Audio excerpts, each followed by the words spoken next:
We'll call our meeting to order. We have an an agenda before us. Does anybody have any additions or changes? Yes, I have two additions. Under 6.4, legal planning matter, and a second addition under 6.5, legal planning matter. Thank you. I have two additions. Under the Reeves report 4.1, we'll put C, a Central Bow Valley School shop correspondence. And under D, ratify Reeve attendance at crisis communication course. Does anybody else have any additions? If not, can I have a motion to approve the agenda, please? Tom has moved. All in favor? Motion is carried. The minutes from the April 2nd regular council meeting were included in our package. Does anybody see any errors or omissions? If not, can I have a motion to approve? Donna has moved. Any discussion? All in favor? Motion is carried. There was also the minutes from the April 2nd public hearings.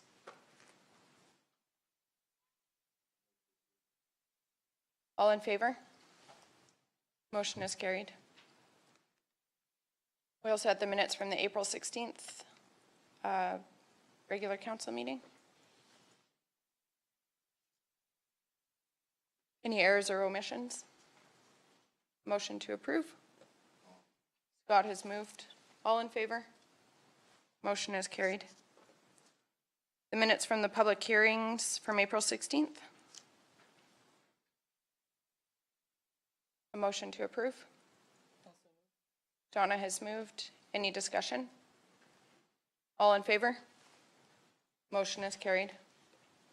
The minutes from the April 30th special council meeting.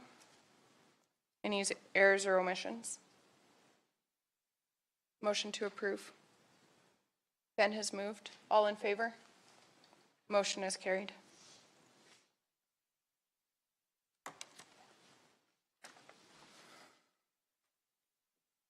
I will just note that our meetings may be recorded and posted on the Wheatland County website or via social media. I'll now move that the process for the Wheatland County Council meeting as it pertains to the scheduled public hearings will be as follows.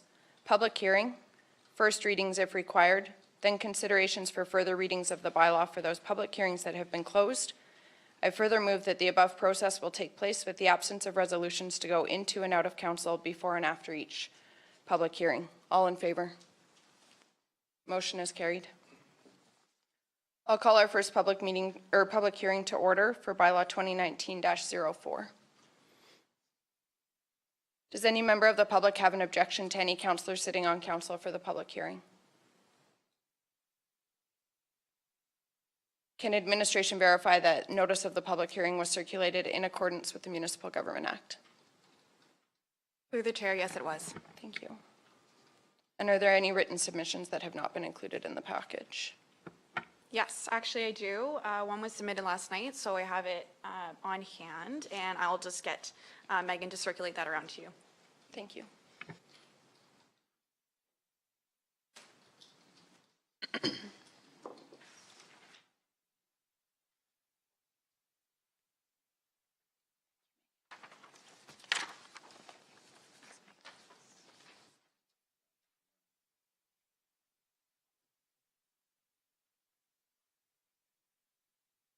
Good morning, Odessa.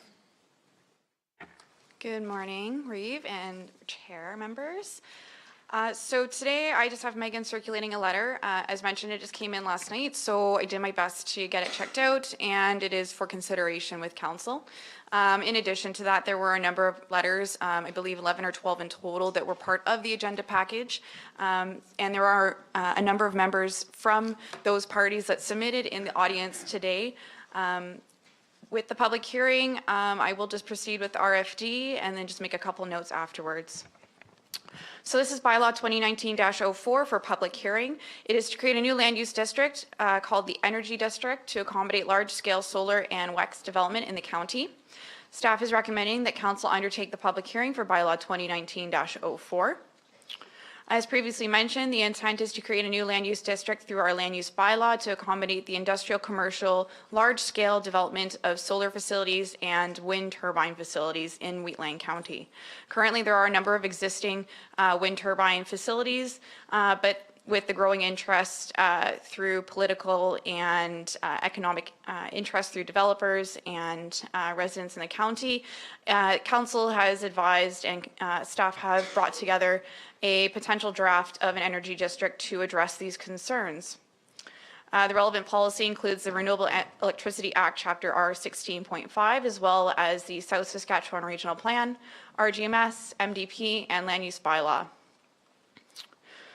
With that in mind, staff is recommending that the public hearing be opened. However, as per one of the letters submitted through circulation, a developer and member of the public has requested that the public hearing be put on recess for the items stated in their letter.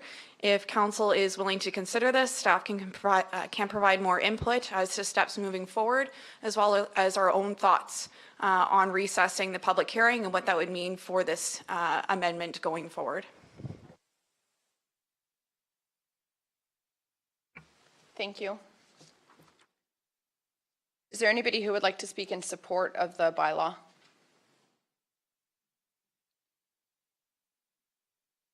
there anybody who would like to speak with concerns or who is opposed to the application or the bylaw?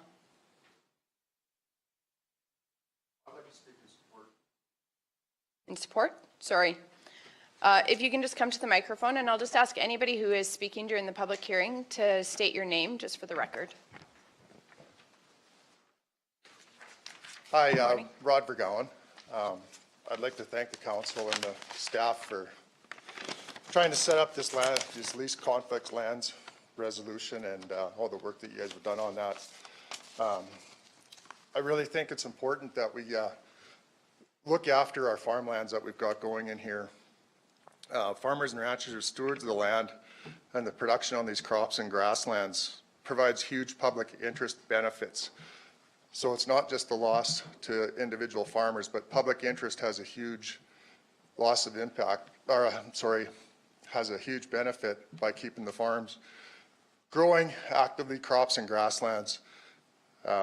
This includes wetland protection, removal of greenhouse gases from the atmosphere through the growing of crops and grasses and cattle. Reduction of atmospheric temperatures. There's a heat island effect that's documented that creates heat over top of the black surfaces, and we see that on our parking lots right now. So when we keep the soil covered with actively growing crops, stubble, grasses, we reduce the atmospheric temperature, which is going to reduce climate change and help in that end of it as well. Wildlife habitat. So we don't want to lose any wildlife habitat. Species at risk, environments, areas for sportsmen, pollinators, all these things are at risk when we remove growing crops from our land. This year, Alberta government is going to recognize farm families for being 125 years on the land, on the same farm. I don't think we can risk the loss of what the value to having farmers on the land is. Everyone wants to see those clear open spaces. That's the picture that people want to see. They don't want to see big commercial industrial development on it. When it comes for cleanup with these things, who's going to be left responsible for it and who's going to foot that bill? Just last week we saw down in southern Alberta a whole oil and gas development just get walked away from, so the Alberta government has to take over cleanup and protection of that. So now all of a sudden it's left to you and me as taxpayers, so we've got to going to have to fit that burden when all these things are expired and done with. Okay, thank you. Thank you. Is there anybody else who would like to speak in support of the bylaw?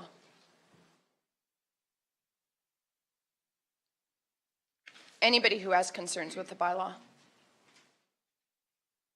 I think Mr. Lehman had requested first. If you want to just come to the podium and state your name, please.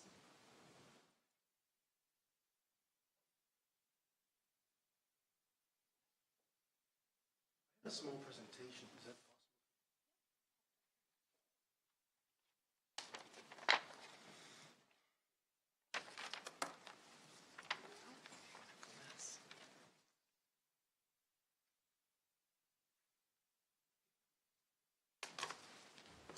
Is the, goes to a full screen, does it, or?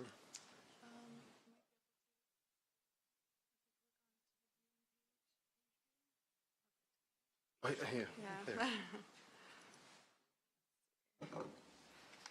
No, it doesn't Yeah, matter. I It's all think right. you might be kind of That's out fine. of luck Right, there. right there is good. Yeah. Perfect. Good morning, Reeve. Good morning, councillors. Good morning. My name is Marcus Lehman. I am a citizen of Strathmore, recently returned, and I find this discussion and bylaw of great interest because it relates directly to the work and profession that I am currently engaged. I fully, sorry, the coffee got to me. Good morning, public as well. I fully understand being a native farmer, a native of the Wheatland County, and actually feel a little bit naked because I don't have the wonderful Wheatland County insignia badged on me, but it's a great honor to be here and talk about this. And I do fully understand the concerns that are apparent with solar and wind generation, not only here in the county, but globally. I have been working with this for a number of years in several jurisdictions, and see this as a contentious, but a very, how should we say, visionary prospect for the development of our energy and power needs. Now, I want to go through just 3 quick things here. One is North American energy generation, and the other is the Alberta energy generation, electricity. We're not talking about energy as such, because energy can be divided into many, many segments. And then lastly, go over the Wheatland electricity. Now, if we look in Canada, Canada has an incredibly wondrous and clean energy segment. We have over 85% of our energy power generation in renewable assets. That is solar, wind, but predominantly hydro and nuclear assets, if we see here. The only jurisdiction that has any remaining coal generation is of significance is Alberta and Saskatchewan. I'll go over that in a little bit. Now, if we look at the United States predominantly over 40 states have already adopted and embraced new energy standards for portfolios for new energy development, exceeding all of those that Alberta and Saskatchewan has encompassed. If we look at Texas, more than 86% of all generation, of all investments into Texas last year was in new generation or renewable generation. So we see a trend that is occurring not only stateside, United States, but also globally. So of the $400 billion that were invested in power generation worldwide, 286 of that, 320 of that, sorry, were in new energy generation, wind and solar worldwide. So we see here that over the next 10 years, the decommissioning of coal in the United States is significant. We will see by 2030, and this is a research by the U.S. Energy Administration, and we will see that coal will be decommissioned fully by the year 2030. Not fully, there will be about 2% left over that will strand off over the next 10 years. That will be replaced by new energy generation. Predominantly solar, but also wind, and of course gas generation will accompany. Now, I think that Americans and Canadians are very pragmatic. We look at things in a very objective manner. And we're not doing this because it's necessarily fantastic for the environment or great for putting up in green slogans or the like, but it's actually economically viable. The Lazard LCOE study, this is their 12th study. Lazard is a investment bureau, analyst bureau. They have, in their 12th study, has looked at the generation costs of conventional and new generation. Combined cycle gas is the cheapest conventional new generation or generation in the conventional energy segment. It does not compete with onshore wind nor solar utility scale.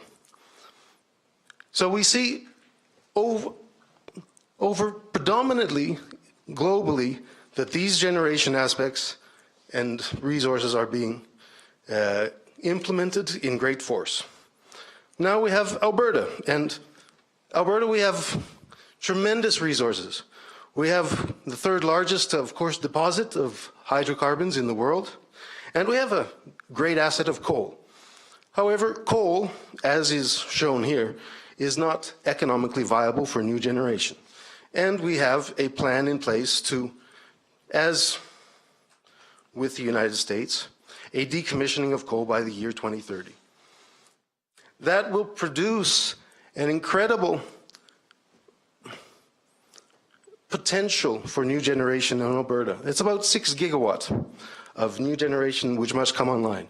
Much of that will be in gas, coal to gas generation, but a great portion of it, due to the economic aspects, will be in solar and onshore wind. We don't have any offshore winds because we're a little bit landlocked.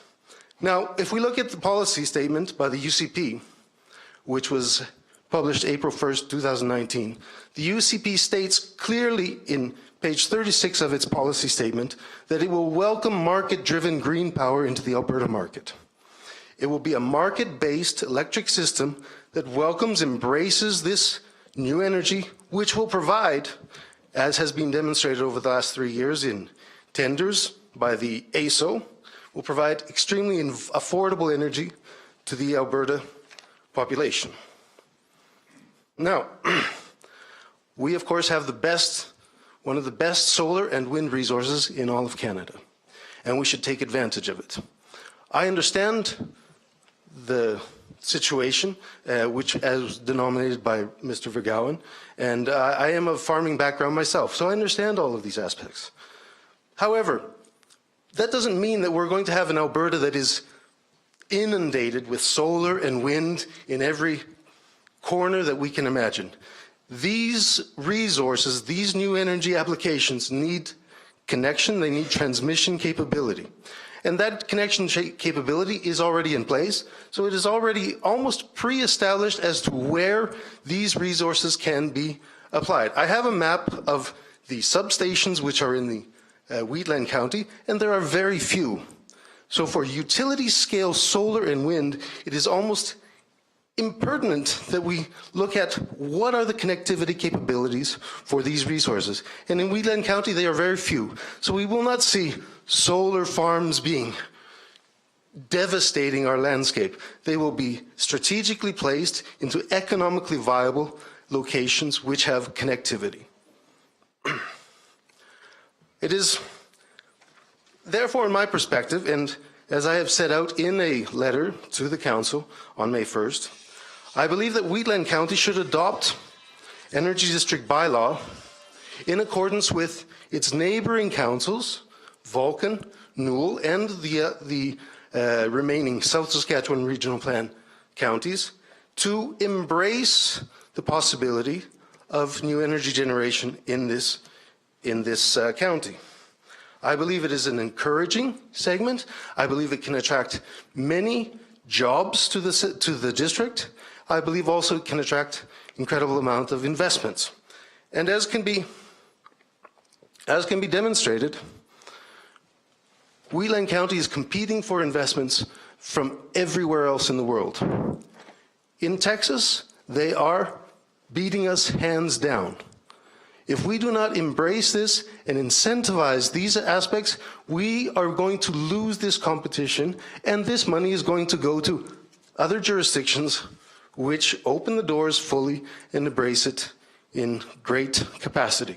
So we're competing with other jurisdictions. This money is looking for a safe home, looking for a wonderful home which will embrace it, and Newell County, Vulcan County are doing these with their bylaw aspects, and I believe that Wheatland County should adopt the bylaws as have been adopted in these counties.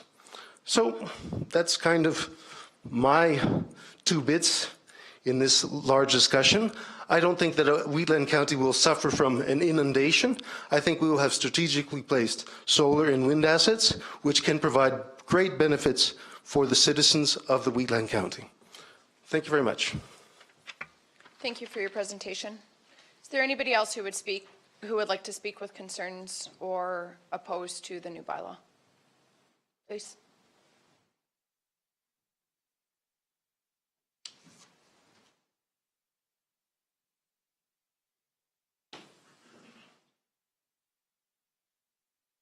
Good morning, Council, and good morning, members of the public. My name is Coley Avainstein, and I represent the East Strathmore Solar Project and the Gleason Solar Project.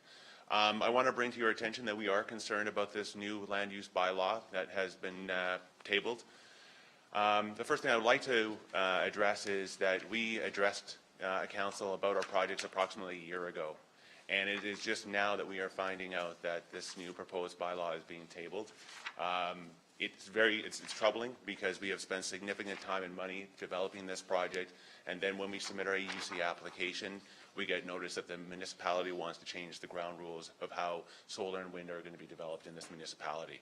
So I think, you know, as a developer of projects, I'd like to sit down with this municipality and try to understand what the setbacks are, why the setbacks have been imposed, and work with this municipality. I know there's a number of individuals in the public here who represent other developers, and you've got a great resource here to work with, and I think we can come up with a compromise to make solar and wind work within the municipality. I think there should be some thought into grandfathering projects that have already had approvals or are going through the approval process on the AUC front.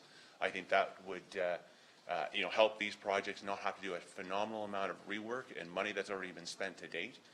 I think another thing that should be thought about is the jobs.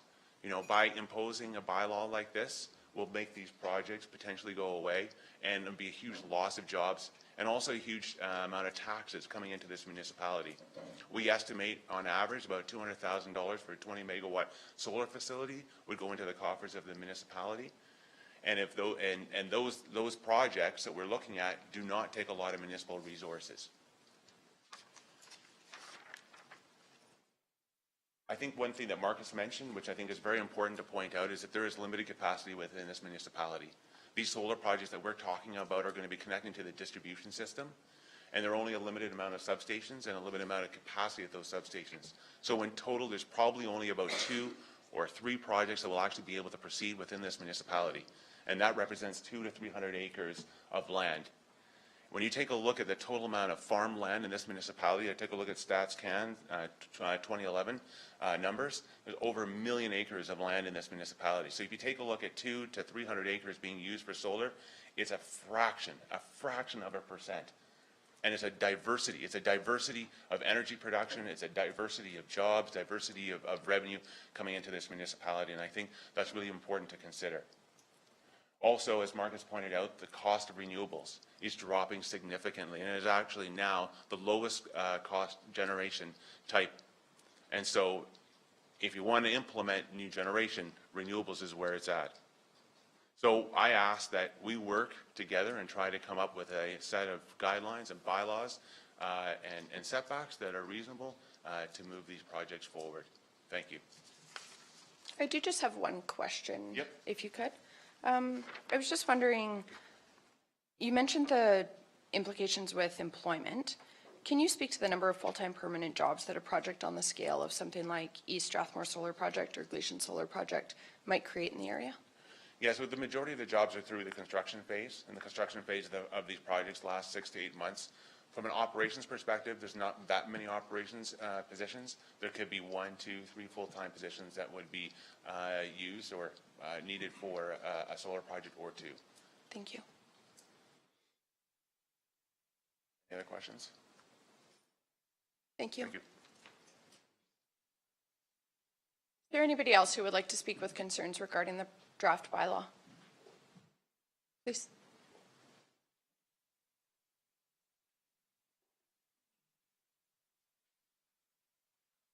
Great. Thank you, Reeve and council members, for allowing me to speak here today. My name is Evan Wilson. I'm with the Canadian Wind Energy Association. We're the national association for wind energy, the wind energy industry here in Canada. I'm specifically responsible for our activities here in Alberta, where I represent project developers, operators, manufacturers, and other service providers on the value chain.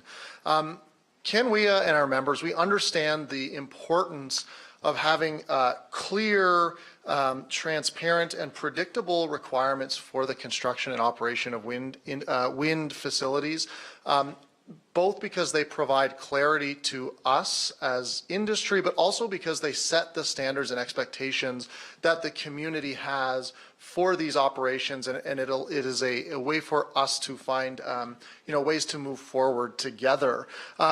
So that is something that we do commend the county for working on, and we think that in general these kinds of rules are good and make things clear. However, we do have a concern with the bylaw as drafted, that it really sends a message that Wheatland County going forward will be closed for business for members of the industry. And we'd really, just echoing what my colleague here has said from the East Strathmore project, that we have an interest in continuing to work with the county council here, as well as administration, to develop a bylaw, develop setbacks, and develop rules that both meet the requirements and expectations of people in the county here, but also are reflective of how projects are developed and operate over the decades that they're in partnership with members of this community. I want to just discuss 3 key issues arising from this bylaw just quickly. We did submit a relatively fulsome submission with these issues in detail, but just wanted to highlight a couple while I have your attention here today. The first would be economic development opportunities. We really want to, work with the county here to make sure that the economic benefits that can be provided by wind are something that can be realized here. To paraphrase the municipal development plan, we agree with you that the county's natural resources are a great benefit to the community, bringing economic development and jobs, but they must be managed responsibly. And I think that we can find agreement, and we are in agreement on that. But what does that look like? What does that look like for Wheatland County? The Delphi Group, which is an environmental and business research group, located in Calgary, did work on what they called the Alberta Wind Energy Supply Chain Study, estimating that for every 100 megawatts of wind energy development, you can expect $175 million in spending on project development and construction, plus an additional annual spend on project operations and maintenance of $3 million, and then all of the jobs that would continue along with that. There's also opportunities for property tax as well as landowner payments. The estimates that we have typically heard, for instance, coming out of one 136 megawatt facility in Pincher Creek, property taxes are up to a number of $1.2 million a year, and that provides all of the funding they need for their police, fire, disaster, ambulance, and bylaw enforcement budgets in their entirety. So it really does give flexibility for municipalities and counties to be flexible with their taxes, provide improved services for people in their community, or reduce taxes if that's what you'd wish. As well as for landowners, there's also a benefit of having turbines located on your property, as there are lease payments that are made that not only provide a revenue stream for the landowner, but because wind only uses about 5% of the area per quarter, it really allows for the landowner to continue doing whatever uses they would like to do on on their land. This same project in Pincher Creek, all of the landowners together annually earn about $500,000 for hosting those, so not an insignificant amount of money for them. Another thing I want to talk about is the current provincial regulatory requirements. A lot of the things that are dealt with in this proposed bylaw, such as the setbacks, such as the way that the setbacks that have to be done, the treatment of land, what happens when it comes to decommissioning, there are already a significant number of regulatory requirements and policy requirements coming from the provincial government. Among those different documents that are out there pertaining to wind, there's a wildlife directive for Alberta wind energy projects, conservation and reclamation directive for renewable energy operations, as well as the Alberta Utilities Commission Rule 12, which provides setbacks based on noise, Rule 12 noise control that's called. Altogether, this is a suite of life cycle approach to regulation, including requirements for siting, construction, operations, lifetime monitoring, as well as end-of-life reclamation. And, when it comes to the work that the bylaw is doing, I think our comment would be, there's a lot that's being done by the province, and anything that would be additional in the municipality here should be, either consistent with that or refer to the rules that are already brought in by the province. And then third, just want to speak briefly. As I said, we did provide a more fulsome document with some of these comments, but just wanted to speak quickly to two particular issues that we see here. The first is with agricultural use. Again, one to reemphasize that wind energy infrastructure typically uses only 5% of any of the leased land that the agreements are made with the landowners. The majority of that land is left to be used at the discretion of the landowner themselves. Looking at the list of permitted and discretionary uses under the energy district, it really does, anything that is zoned as an energy district really limits the amount of freedom that the landowner has to use their land as they see fit. We would recommend that, if this moves forward, that the energy districts have the same permitted and discretionary uses as in the agricultural districts, just to reflect that the landowners should continue to have use over that 95% of the land that remains open to their own development. And then just broadly, just about setbacks, the setback standards as currently drafted in this bylaw, according to the analysis that we've done, really only leaves a 60 by 60 meter square within a quarter section for wind energy development. We do support the introduction of reasonable setbacks that allow for the responsible use of wind facilities that reflects the expectation of landowners. But as I've said before, this really does limit the opportunities for wind, and we think that by working together, we can really improve what these setbacks look like. Just looking back at the municipal development plan again, section 3.14.2 for sustainable energy policy says that sustainable energy development siting shall include setbacks according to industry-specific best standards. So we understand that that there's been a lot of work that has gone into this to reflect community concerns, but we'd like to work further with council and administration to talk about what these industry best practices are, and continue working down this road to develop setbacks that meet the point of compromise between what community questions and concerns are with what operational requirements, to make sure that investments can continue in wind within Wheatland County. So that's it for me and my comments for today. Thank you for the time to speak, and look forward to working with you moving forward. Thank you. Thank you. I do just have one question, Mr. Yeah. Wilson. You mentioned end-of-life provincial requirements. Yeah. Can you verify whether or not the AUC or AEP require decommissioning plans and bonds So the as a requirement? So the bonds, typically those are dealt with on the basis between the landowner and the developer themselves. What we've seen with our members is there's a wide variety of approaches there. And in a lot of cases, you see that there is some sort of trust or some sort of bond that's put aside for for the landowner in the event that the project requires that kind of work prior to the end of life. But as I say, that is typically something that is arranged between the landowner themselves and the project. One thing that I will say is that this is something that our members do take quite seriously, not least because there is the opportunity for the landowner themselves to veto the construction of a project on their land. So really our members, I think, approach landowners with quite generous terms on that, because if the landowner doesn't want the project there, or the landowner doesn't feel like they are being protected, they can just say that they don't want the project. So yeah, we're seeing that specifically in Alberta, where people are aware of the challenge of end of life with energy projects.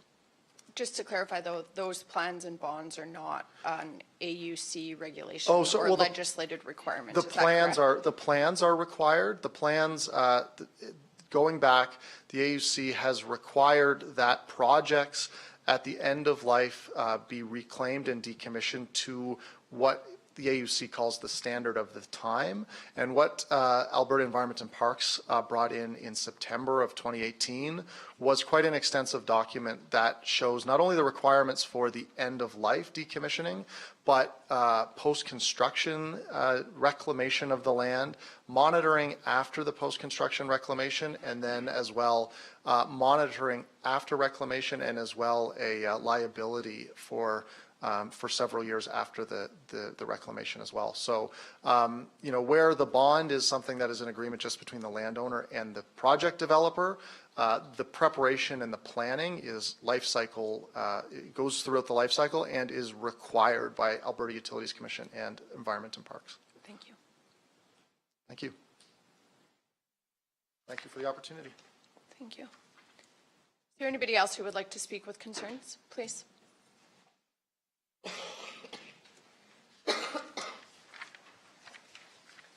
Good morning, Madam Reeve and County Council. My name is Ryan Turini, and I'm a solar developer with Canadian Solar.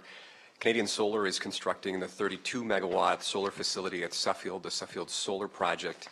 And recently we entered into an agreement with Alberta Infrastructure, a department of the provincial government, to supply solar energy to government facilities in an unsubsidized deal that's at a record low price for solar energy in Canada. All of our developments are located on privately owned land in partnership with our landowners. And these solar energy facilities represent tax revenue for the regions, economic development and diversification, and jobs and ongoing revenue for our landowner partners. Increasingly, we and our competitors are focusing on projects that don't directly compete with agricultural land, but rather integrated in, similar to wind power. Our new facilities all have some component of agriculture within them, and we're generally siting so that we're not taking the best agricultural land out of service. As others presented, we're very focused on locations to connect so that we're not running long new distribution systems. And these combined solar and agricultural operations overall increase the total utilization of a parcel. In other words, when you have solar and agriculture in the same place, you get total more out of that land than you would otherwise get with one or the other. The proposed bylaw 2019-04, I think realistically would render solar development inefficient. Arguments have been made that it might make solar energy uneconomic in the region, but I think worse because we're continuing to see declines in solar energy cost. Rather, what we'll have is several facilities, as others pointed out, where connection capacity presently exists, spread over a much larger area on account of the setback requirements. So instead of having facilities where developers and landowners can partner to design in a way that's really best suited to the locational specific constraints, environmental constraints, we may end up with facilities that on account of the bylaw are stretched out to more parcels and affect more people. I think it's important that private landowners are able to develop, to choose uses. We're not ever able to force a facility on a landowner. It's always in partnership with communities and with landowners. And I think it's important that developers and landowners together can develop efficiently. All of our facilities have provided to the AUC post-construction monitoring plans, as Evan mentioned. All of our facilities have reclamation plans presented to the AUC. Independent engineers that we work with North America-wide believe that a brand new solar facility has an asset life of about 35 years. As more facilities, new facilities are in operation, that's believed to be closer to 40 years. Putting bonding in place at the very beginning of a project for something that might happen in 40 years, or if a project's repowered, might happen in 80 years or 100 years, can have the effect of rendering projects uneconomic. So we warn against bonding. But I think it's important that communities, municipalities, landowners are looking at the proponents that are coming to their neighborhood, that they're proponents that are reputable, have a track record of operating, developing good facilities, and can work with them over time. If there's a change in the market or a change in their financial strength, then becomes a time to contemplate some security in place. Solar is comparatively easy to decommission. Most of it's at ground level. It can be reached with a wrench or a ratchet. For the foundation components in frost regions that are fairly deep, often they can be cut off and left in a way that doesn't harm the site or affect its future use. In some cases, the foundations can be removed in the case of screw piles and the like. I want to also share a case of a project we're developing in Taber. We faced some local stakeholder opposition. They had what we deemed to be some very legitimate property value concerns, very site-specific, valid concerns. We ceased developing the project. We worked with the community, tried to find a compromise that was workable, and determined in the end that it just wasn't the right place for a solar facility, and therefore didn't continue developing there in the early stage. So I think that emphasizes for us that this really is a partnership in the community, that it has to be site-specific, it has to be well-developed, but that landowners and developers have to have some flexibility to develop effectively. Thank you. Any questions? Thank you. Anybody else who would like to speak?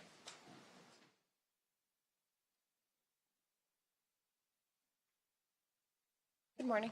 Good morning, Madam Reeve, councillors, general public. My name is Daniel Cunningham, and I'm here today representing the Wheatland Wind Project LP. Thank you very much for the opportunity to confirm our position on the proposed Energy District Bylaw Amendment 2009-04 in its current form. In the time allotted, I would like to emphasize some of the key points highlighted in our letter submitted to Council for the purpose of this hearing. On September 7th, 2018, the AUC issued a permit and license for the Wheatland Wind Project. The project will generate and deliver 120 megawatts of clean energy to the Alberta grid system. It's located primarily on lands within 2618, and this project will also generate over $20 million of tax revenue over the life of the project. It will further generate additional revenue for participating landowners and will create jobs during and post-construction. Upon thorough review of the proposed bylaw 2009-14, it is our opinion that this proposal, as it's written, lacks clarity in several areas that limits our ability to fully model the impact it would have on our project.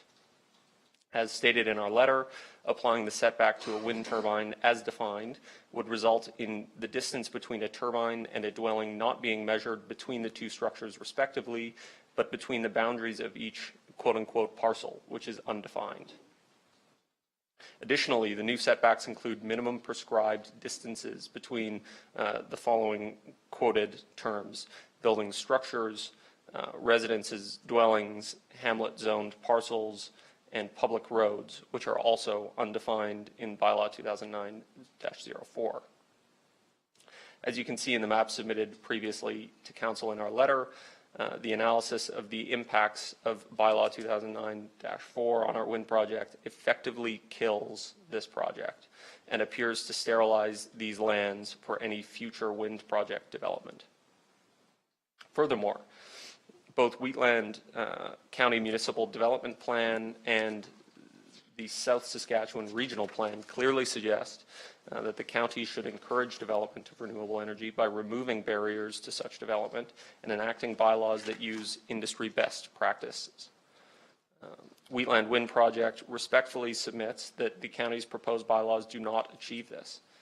To repeat words from the letter, far from removing barriers and supporting new development, the proposed bylaws will create new barriers that will discourage the development of renewable energy in the county and may severely impact projects that have been developed in good faith by developers who came to the county in part based on their sensible land use bylaws.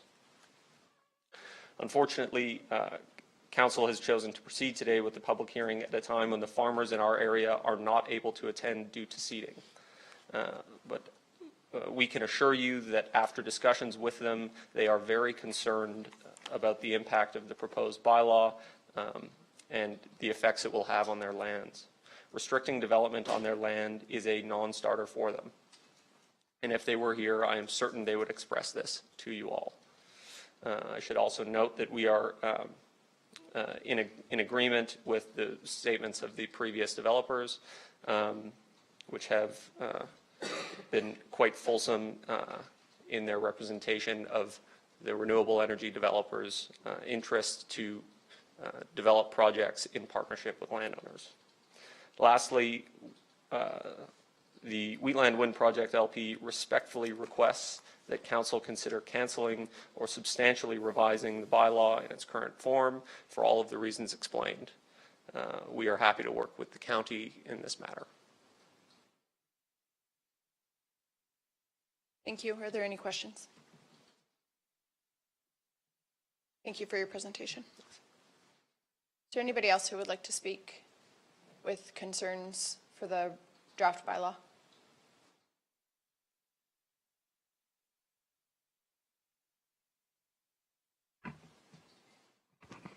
Through the chair, I'd just like to ask council to consider the request for a recess of the public hearing due to the fact that a lot of the ones out in my area are out in the field. They couldn't attend today because they're out in the field, and they have some concerns over some of the changes in the bylaw also. So if we could, if I could ask for a recess of the public hearing to a later date. I don't think a month is going to make that much difference in the overall process, but it will allow us as council to have review this also, some of the comments I've heard today. I also have some questions around some of where the bylaw, the stipulations in the bylaw, so I'm requesting a recess to a later date. Council discussion?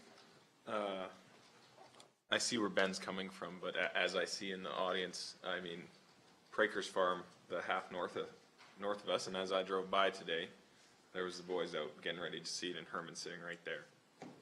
If they have adequate problems with the bylaw, they would have made a point of being here today. I cannot support that motion, as I've talked to multiple ratepayers of mine. The majority of my ratepayers fully support this bylaw and want it to go ahead. And I don't disagree with what you're saying. I'm saying that if there's more information out there that's needed, I'm willing to recess it to a later date to make sure we have all the information we need. And I'd also like to have a little more review of where this bylaw, portions of this bylaw, before I move into the second and third reading of it. I don't agree with everything that's in it.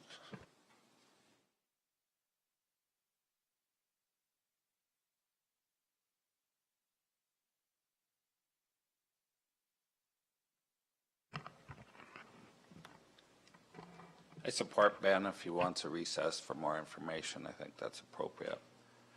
For me, these setback issues of close to 1,000 feet from a road, there's you put one turbine on a quarter, I don't know, depending on the roads. I don't understand why that is so great. I have concerns with the setbacks on that, and would like to have a definite reason for that. I don't understand, so I'm support for a recess, get some information here.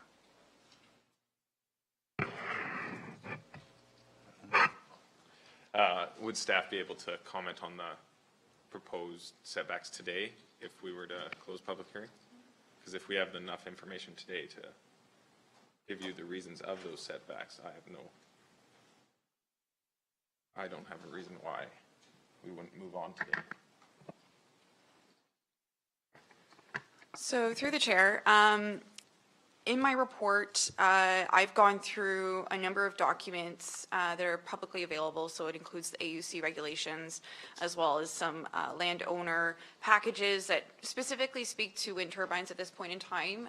There are some documents for solar, but not as much as there is for wind. With that being said, the setbacks here are mainly based around what some of the council members had expressed as concerns with solar and wind in the county. So these setbacks are meant to reflect those concerns and the restrictions that would come with them. In many cases, the province hasn't specifically regulated setbacks. There's no defined setback for individual roads or dwellings, aside from the ones that are regulated through the noise impact assessments that are regulated through the AUC. However, that is case dependent. So in this case, it would depend on what's found in that report, which would then be applied to any dwellings or structures in the area. Because of that open-endedness of those setbacks, it was difficult to put in one that was already regulated through the province. So these ones, again, are just reflective of it being restrictive in development. Staff are open to revisions. If we are provided with enough guidance, we can definitely revise this document. I have some recommendations within my second and third reading report that do support reducing some of the setbacks to make them more reasonable, but still within the parameters of potentially protecting or reducing visual impact to adjacent landowners and structures, if that is a main concern of council. However, through previous meetings, through committee of the whole, it seemed that there was more concern on these projects being in the county in general versus the visual setbacks that could also apply to these projects. Again, this is all dependent on what council wants. I've done my best to make this reflective of some of the concerns.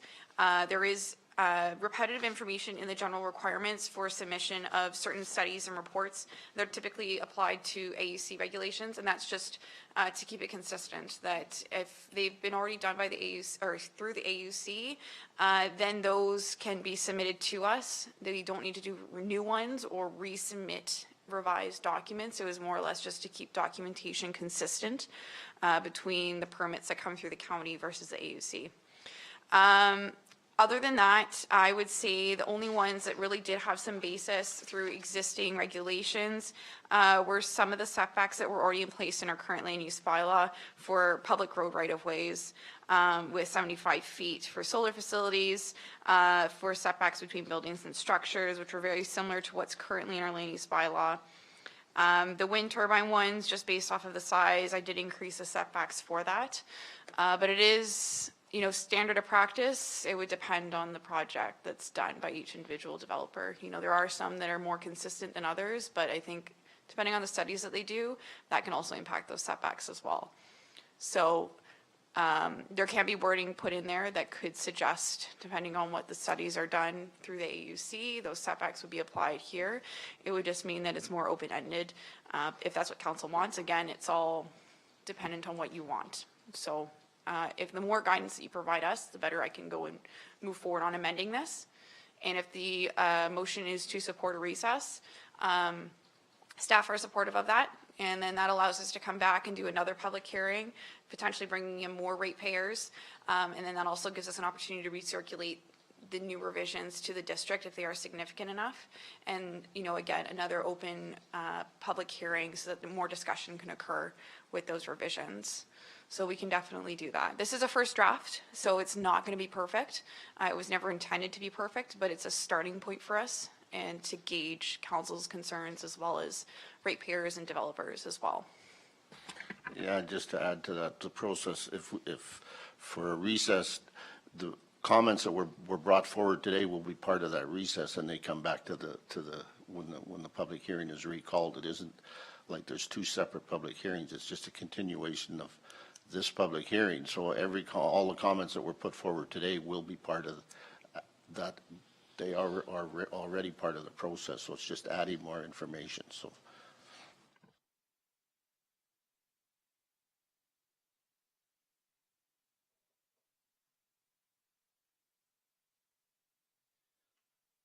First off, I want to thank staff for the document that was presented, because from the meetings that we've had and talked about, I think it does address the concerns that this council had. and puts it on paper. Anytime that industry is opposing something like this, I think we're on the right path with some of the things that the questions that we had. Because we're trying to look at the land, not for 20 years, 30 years, we're trying to look for 100 years down the line. The ownership could change, and that's the concerns that I believe we had. And I support this the way it is. And I'm not saying I don't support it. I'm saying I'm asking for a recess to get more information on it. That's all I'm saying. I'm not closing the public hearing, recessing it.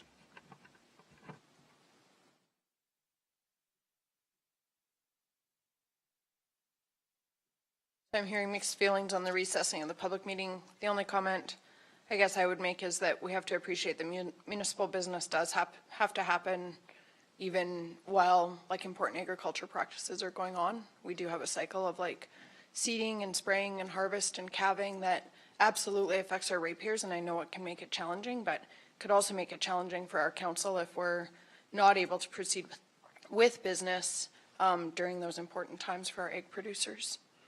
So I'm not saying I don't support considering the request to recess. It's just a consideration for me. As a farmer and landowner, I'm very protective of my land. I extremely dislike it when somebody tries to tell me what to do on it. I've always fought for decreased setbacks on oil and gas. I find that intrusive. And in the county, we used to have 150, we're down to 75, which I find more manageable. But this 300-meter setback, to me, I find it's there. I don't see the rationale for it, and I don't think our landowners see it. If we want it at 300 meters, we better come up with an explanation and a reason for it.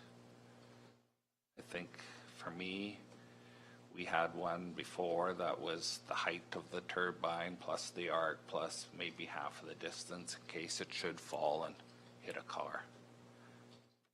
I don't see much wrong with that. I believe there's other, I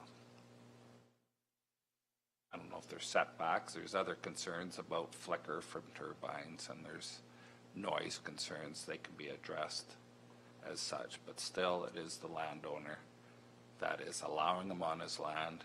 It's the landowner that has to take some responsibility for allowing it, and it's the landowner's property value that is affected in case they want to sell it. These are all decisions that landowner has to make. There was one other point I wanted to bring up. That's why I would like to have more opportunity for the public to address that setback in particular. And yeah, if we can change that down to what it used to be, I would be fine with that. I've traveled a little bit around, and I've seen wind turbines that if one would fall over, they'd probably hit two other ones, and they'd block the road. But the only ones that are driving out there in that country are probably the ones that are looking at the turbine. I'm not saying it's a danger, but what is the frequency of a turbine coming down? These new ones, I haven't heard of any. Some of the old wind beater things used to come down. But I would just, for me, want more information on, in particular, that setback. Oh, and on the bonding process for decommissioning. Right now in the oil and gas industry, farmer doesn't have to decommission that well. He also does not have any choice ultimately where that well goes. Most of the energy companies will cite and but they can go to the regulator and they can say this is where it's going. Hence the regulator has all Orphan Well Society, and they have to look after it. So when these energy things come along, we don't have a regulator regulating the decommission and the siting. they left that up to the landowner, and it's his responsibility to protect himself. Early on in the stages when these projects were coming in, the long-term impacts weren't probably visited enough. But now, as of late, people know this, people are advised this, and I'm hearing bonds and stuff. Fine, if it's still landowner.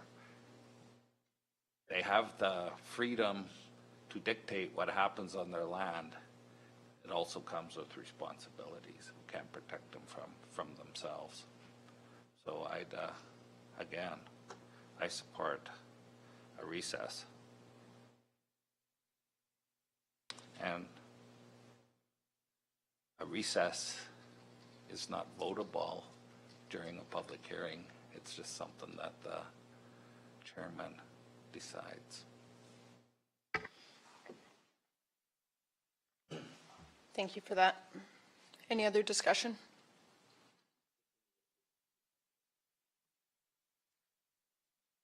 I'm going to keep quiet here, but it's not in my nature.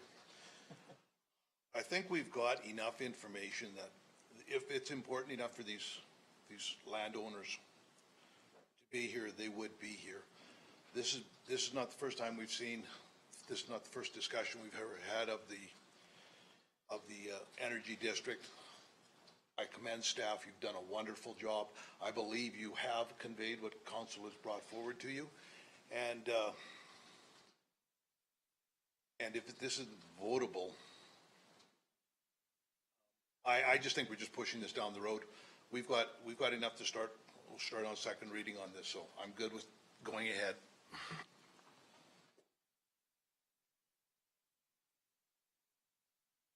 Any other comments or discussion?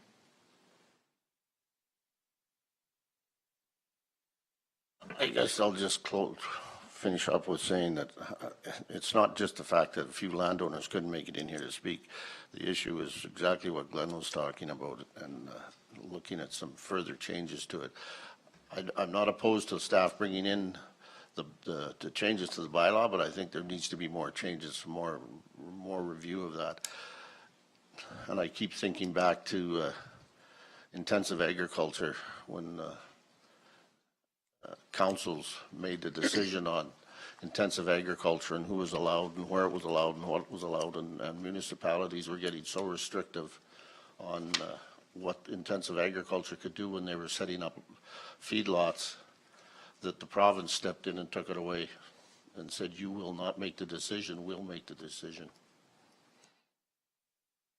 So, and what Glenn said about the oil industry, that was basically what happened with the oil industry. They went to the province and the province allowed them.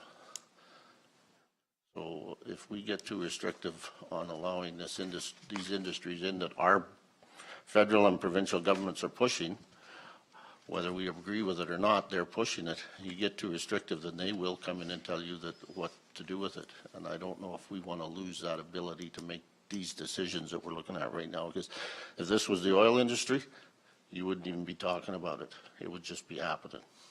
And that's where this will end up if we get too restrictive on how we allow that those developments to happen.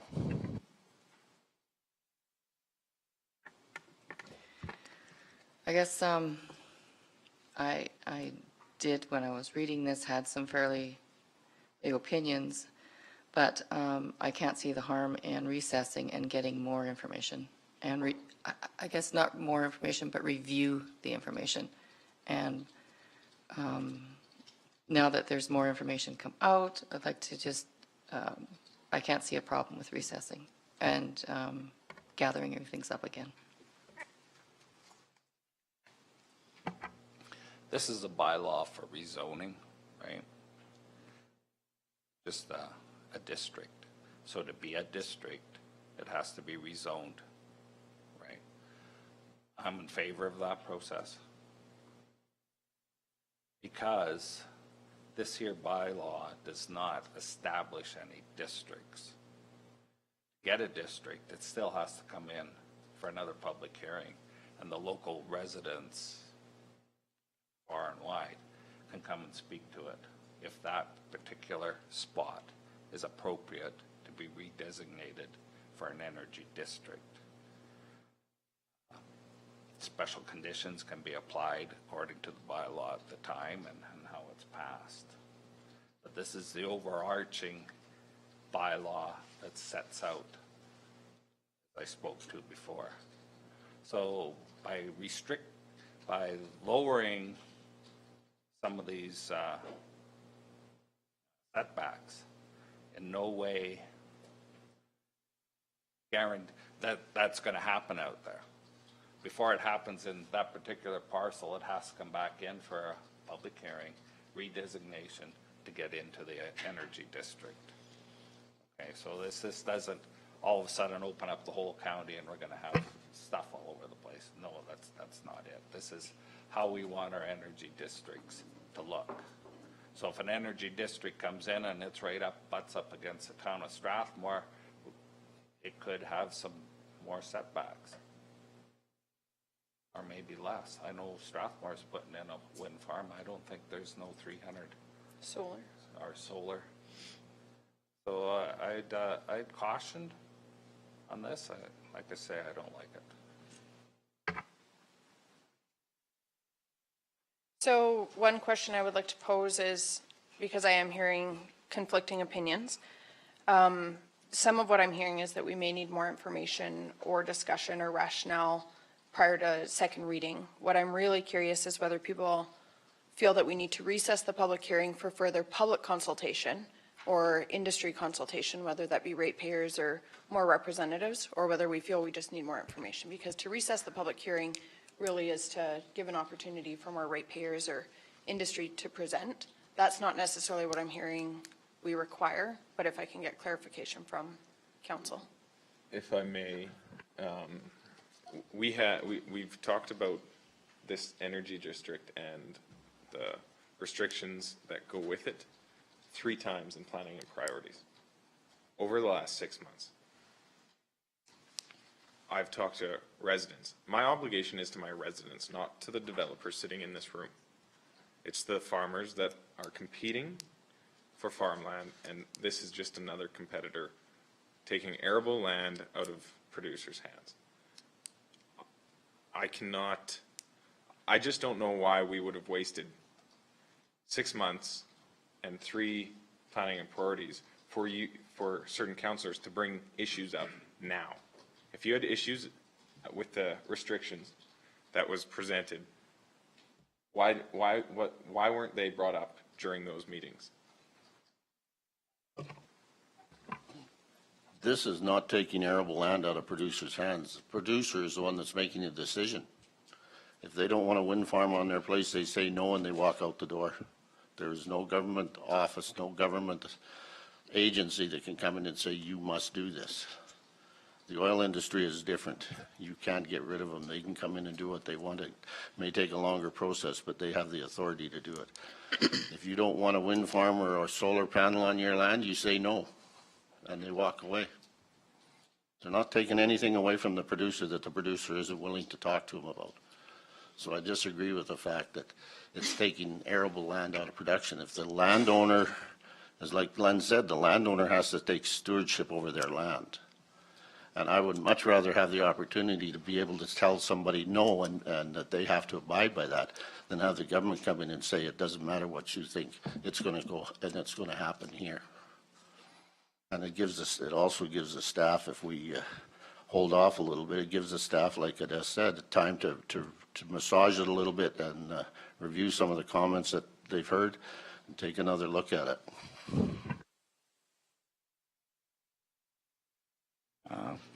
During the public hearing process, you're supposed to make your decision on what you hear at the public hearing. I haven't heard anybody in support of the setbacks. In fact, I've heard numerous people say they don't like them. That being said, how many, those that spoke against the setbacks, are they county residents, Glenn? Doesn't matter, there's a public hearing. I'm elected to represent my ratepayers, not non-residents developers. Just a couple of comments. So the South Saskatchewan Regional Plan was referenced in several of the items of correspondence that we received. I just wanted to highlight a couple of things in that South Saskatchewan Regional Plan. First, and if administration can please correct me if I'm wrong, but my understanding is that significant sections of the South Saskatchewan Regional Plan are not binding. The strategic section, the implementation section, as well as the definitions. They are more of a kind of to establish a long-term vision and more of a policy framework for us to consider, just so council's aware of that. However, within the South Saskatchewan Regional Plan, I want to draw council's attention to one of the plan kind of key objectives is that the plan was created to use a cumulative effects management approach to balance economic development opportunities and social and environmental considerations. One of the other key things that I wanted to highlight in this plan is that it recognizes that the agriculture industry is the #1 renewable and sustainable resource in the South Saskatchewan region. And it highlights that agriculture is a significant renewable resource industry demonstrating environmental stewardship while pursuing growth and diversification opportunities. The reason I bring that up is just in reference to one of the council's comments about this being a landowner issue. I do agree with that to a certain extent, and landowner rights are always a top priority for me, so I do think that that has to be a consideration when we're looking at this draft bylaw. However, we also have the responsibility of mitigating the effects of those individual landowner decisions on adjacent landowners. And if you look at the South Saskatchewan Regional Plan as well as our own municipal development plan, we also have to manage that cumulative effect. And there is an impact on, and particularly a potential impact on agriculture and for fragmentation. So I'm just sharing some of that. The other thing is these cumulative effects can have a broader impact on things like watershed management, flood mitigation, as well as on some of our species at risk and things like that. So, and the only reason I bring that up is just because it is a really difficult thing to balance between the landowner rights and then some of these cumulative effects or the impacts that it has on adjacent landowners. With that being said, I would really like a specific answer to whether we feel like we simply need more information because we can get that and have discussion regarding this outside of a public hearing, or do we want to hear from more landowners or interested parties in the draft bylaw? So I'm hearing, Ben, you're saying that you would like an opportunity for more of your ratepayers to speak to this.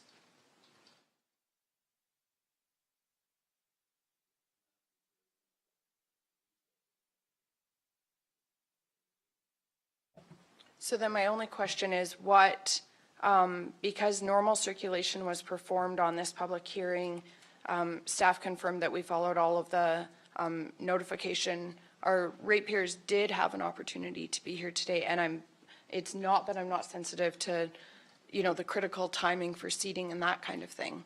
But if this is a priority for our ratepayers, we do have egg producers that have decided to be here today to share their input or to be part of the public hearing process. I'm concerned with setting a precedent for delaying future bylaw or application considerations because we are in an egg community and this is always there.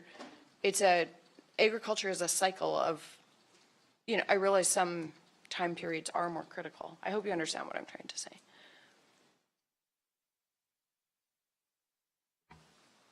I'm always open to new information, but I believe that this public hearing should go forward at this time.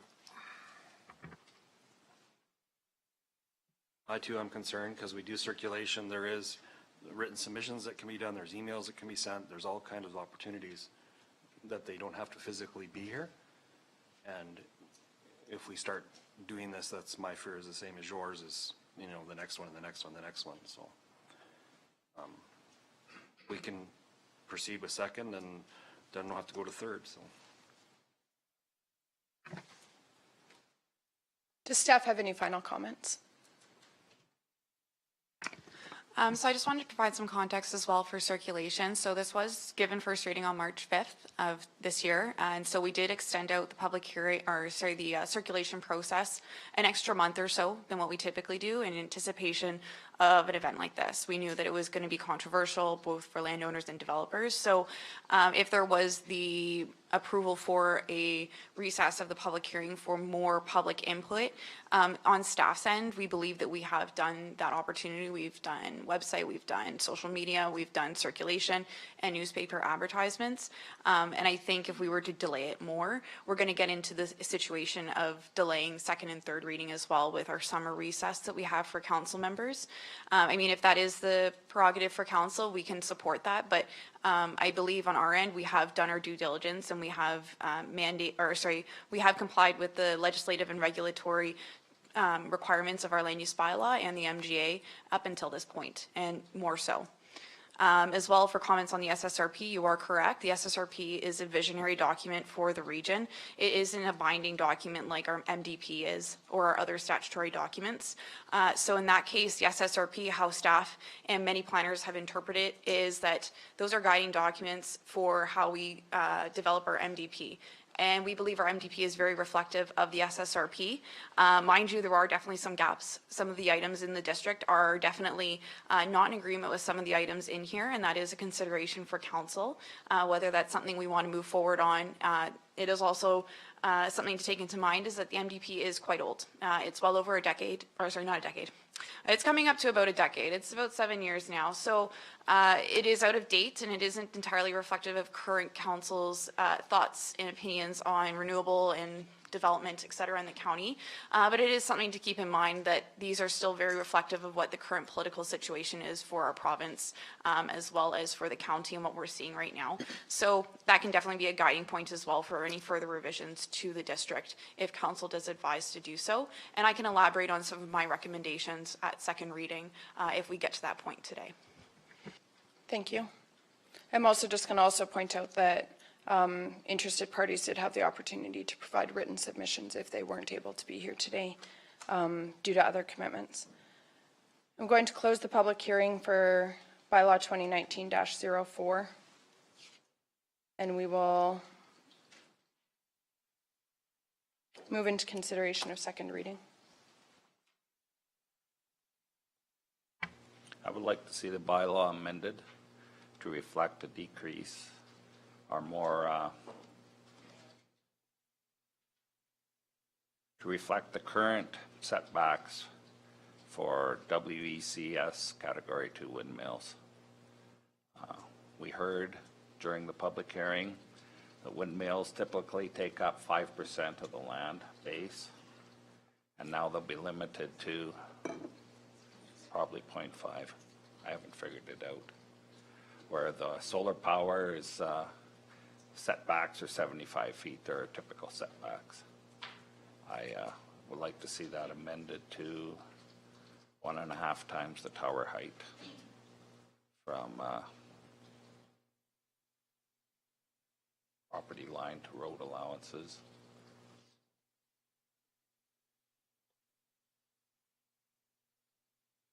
And I'm willing to wait for staff to draw that up before we vote on second reading. Yes, I am. Just that one regarding the... For me, that's one of the stickers. The rest, I think, can be dealt with individual public hearings for individual land zoning. I think that process is good. I think the individual public hearings addresses the South Saskatchewan plan and where we cite it for cumulative effects. That process is all taken care of in the future going down. But this siting thing, 300 meters, and then I see another one here was, I think they're all 300 meters. There was one, there's a difference between hamlets, I think I read one place, and others. It just doesn't matter to me. There are other regulations for flicker and noise that And I would like to add to that if staff would look at an amendment to the fencing, the proportion on there which specifies that there has to be an 8-foot fence around each one of those wind towers. I don't think it's necessary. Can staff speak to the rationale for the fencing? That was one of my questions as well. very restrictive with the conditions on them towers. There's nothing there. You can't get into them, you can't get up them, unless the fence is just an added, it becomes an encumbrance for the landowner to work around it. And I think it's also an encumbrance for the owner of the utility. So through the chair, so this was grabbed from another site regulation document from other counties. Lethbridge and Vulcan had very similar writing in theirs. So staff are supportive of that. If we wanted to remove it, there were also comments from the developers that stated that this is typically not done for the development of a wax tower, and it's not entirely necessary as because of the surface, it's smooth and there's no way for someone to climb up. So we can definitely get rid of that. And I guess with regards to the setbacks, I just wanted to clarify from Councillor Kester's comments prior through the chair. You stated you wanted 1.5 tower heights from the property line to the right of way of a road. And is that just for the wind towers then? That's only going to be applicable to the side, front, and rear setbacks. Is that correct for public road right-of-ways? I believe that's kind of what we have now. I would be supportive of 75 feet. I don't think there's that big of a danger of one of them things blowing over. Not with a pile of concrete they put in the ground. It would be a sight to go look at if one did blow over, I think, but still. I'm not in favor of what's there, and I would be more in favor of a little more research done on coming up with a better wording on it. But yeah, 1.5, the property line, I could live with that. So currently in our land use bylaw under section 8.18, from a roadway, we have it currently as the base must be a minimum of 125 feet from a road right of way. And then 1 plus 10% of the total height of the tower from any road right of way, whichever is greater. And from an adjacent dwelling, we have it, the base must be a minimum of 150 feet from any adjacent dwelling, or 2 times the total height from any adjacent dwelling, whichever is greater. So it does have some caveats in there if there is a greater height. Other than that, the property line setbacks would be for a minimum of 25 feet from the vertical projection of the property boundary line, which is what we have seen in other land use bylaws, very similar setbacks for that case. So I guess with that in mind, I mean, we've been talking a lot about the WECs. Were there any concerns with regards to the solar facilities and their setbacks, either from public road right-of-ways, setbacks from property lines, or from dwellings? Because I know dwellings was a big concern through developers and council. Yeah, I believe when we wrote that other bylaw, the 125 feet was the current setbacks of the day, and now they are 75 feet. And I believe that's why the solar power is 75 feet, because that's what our setbacks are. So I would go with the 75 to be consistent with our land use bylaw. I like being consistent too. 75 or the... Minimum setback or the height of the tower plus 10%, I think. That, for me, that's okay. Can you just clarify, Glenn, are you moving to approve second reading with amendments, or are you just asking for amendments right now? Asking for amendments right now. Because if not, there could be another motion on the floor to approve without amendments. No, the motion for amendments on the floor right now.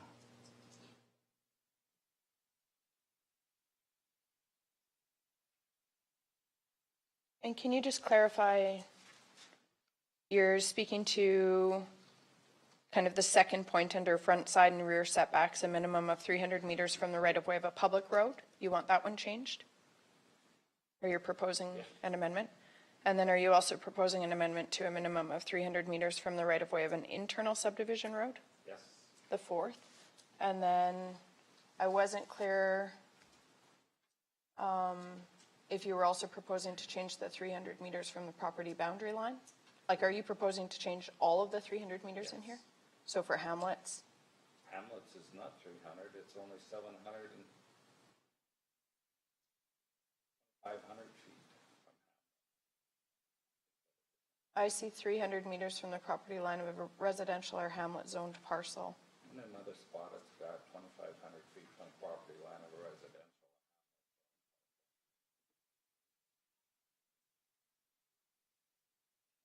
Underneath it, it's got 984 feet.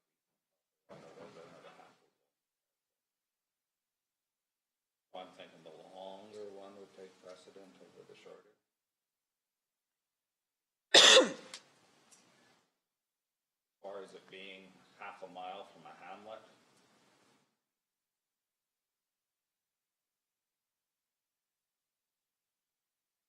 Odessa, can you speak to that last point under residential setbacks and then the one just below that, the 762 meters for the WEX Category 2 turbine tower, and then the 300 meters for the WEX Category 2? I think they both apply to hamlets.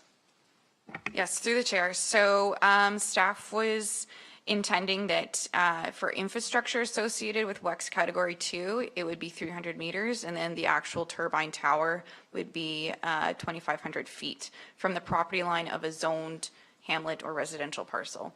So not necessarily from the boundary of a hamlet, but rather from a parcel zoned as a hamlet or country residential in our land use bylaw. And I do realize in the general requirements section, it is a little bit repetitive, and I think it does actually conflict with some of the setbacks. And so in my second and third reading report, I do request a revision to that to align with it. I think there was just inconsistencies with my edits, and that there should have been a revision to that section there. And so I do have an example of it if it was revised, just to provide more clarity with respect to that. But otherwise, yeah, that was the intent, is infrastructure with WEX Category 2 and then the actual turbine tower itself. There's two different setbacks for that. Your comments start on page 83 for amendments that you were recommending. Through the chair, that's correct. So I have here a definition for turbine height. There was some confusion with comments from the public about what that meant, and I think it would be appropriate to define that in this particular district. We can either put it in the definition section of the land use bylaw or just in this district, but I think it would be good to identify clearly what that means. And I just have a quick example here of what, sorry, it's not letting me open this up. I did have an image here. Ask me later. There we go. Of what that was intended to be.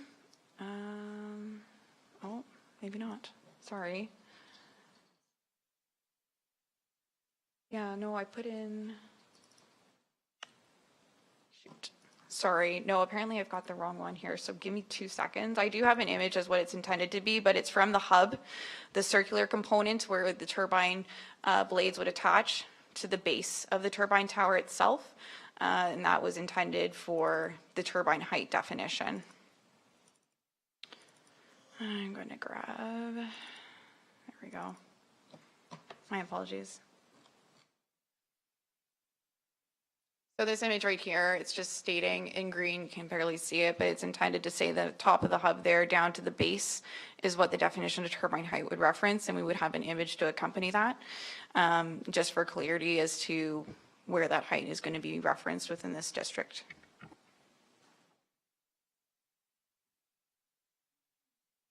We've had a request for a 5-minute recess, so we will break until 10:35.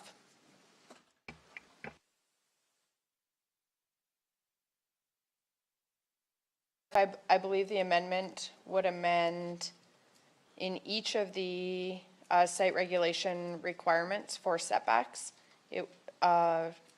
Deputy Reeve Kester is proposing that the 300 meters be changed to, can you just reiterate for me? 75 meters or the height of the turbine plus 10%, whichever is greater. Okay. Would administration be able to speak to the rationale for the increased setbacks for turbine towers in residential or hamlet zone parcels? Through the chair. So just first, is it 75 feet or meters? What's our current land use bylaw? Feet. Meters. Oh, feet. Yeah, 75 feet, which is somewhat 22.86 meters. Yeah, that's the standard. So I'll do feet instead of meters. Deputy Reeve Kester, you were proposing that it be consistent with the land use bylaw? You were proposing 75 feet, which is consistent with the land use bylaw? All right. Oh. Yes. All right, so through the chair, to answer your question with regards to the residential zoned and hamlet zoned setbacks for dwellings, mainly it was to take in consideration the parcel that's being created through that zoning. We currently have it at, I believe, 300 meters from a residential dwelling, and that's if it's just on a quarter section without subdivision. Still residential in nature, therefore I wanted to apply it in the same sense if it was subdivided out with a districting that was residential in nature as well, just to maintain the 300 meters consistently across the board there. Again, the 300 meters, it's not provincially regulated, it's not in a regulation, it's a number to reflect restrictions for development of this nature for renewables to be far enough away. It was also intended to potentially reduce visual impacts from residential parcels or dwellings to these structures. Obviously, WECs are very hard to avoid. They're very tall, very imposing on the landscape, but for solar facilities, that was definitely taken into consideration. I will note that staff would be supportive of a reduction in that. We found on a site visit that going about 150 meters significantly reduces the visual impact from a solar facility from that distance. I do have some imagery for context if you would like to see it, but otherwise we would support a reduction in that if that's the case for visual. If it's for restrictions, then yes, 300 meters would definitely restrict development. I would appreciate seeing any visuals that you have. Just clarification here. So we're going, proposed is 300 meters down to 75 feet, which meters to feet is just about 984 feet down to 75. And staff, I believe, is recommending 150, which is 492 feet. And I'd really like this to be in either meters or feet because this is Canada. It should all be in meters, just saying. But that's just for clarification on that. So that's quite a dramatic difference than what we've proposed. And that's huge. So through the chair, what we typically have in our districts is we state meters and then in brackets feet. That seems to be pretty consistent within our land use bylaw, so we would be moving forward with that. So it would be 150 meters and 400 some odd feet for the conversion over. Yeah. So with regards to the Reeves request for visuals, so we visited the Brooks Solar Facility early in April. It's one of our closest neighbors for a solar facility on a scale that we would most likely see in the county. So we went and visited, and there is actually a residential dwelling and parcel right adjacent to the facility, mainly because they are in agreement with the facility. They were happy to support it. So that odd case where an adjacent landowner is supportive and contributes to the functioning of that facility. This is probably from the property line, maybe about 40 or 50 meters from the actual edge of the facility. From the property line of the facility, it's a little bit less. There is a ditch that runs through there, so it does separate them naturally. So what we did is,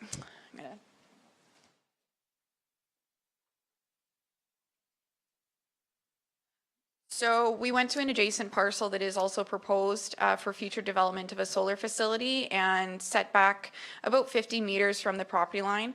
So the facility is just over here.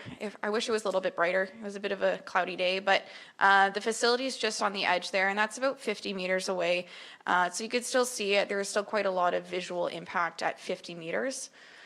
We walked about 150, 200 meters away. Again, you can still see the facility, but generally, and again, depending on the topography of the land, it's quite obscured. You don't see as much. Mind you, this is with the blue side of the panels facing away. If the blue side of the panels was facing in the other direction, it might be a bit more obvious, but we found it was still quite low in impact. And then at about 300 meters, you can again see a broader scale of the facility. Again, the topography, you're a bit on a hill there that allows you to look over it, but the visual impact in itself is quite minimal. But that is a 300 meter setback. It's quite drastic. And so based off of our site visit with myself and a development officer, we felt that 150 meters for both visual impact and for land use compatibility would be more than sufficient. Again, this is also dependent on what council wants, but staff would be supportive of having that setback for residential dwellings as well as parcels that are zoned hamlet or residential in nature.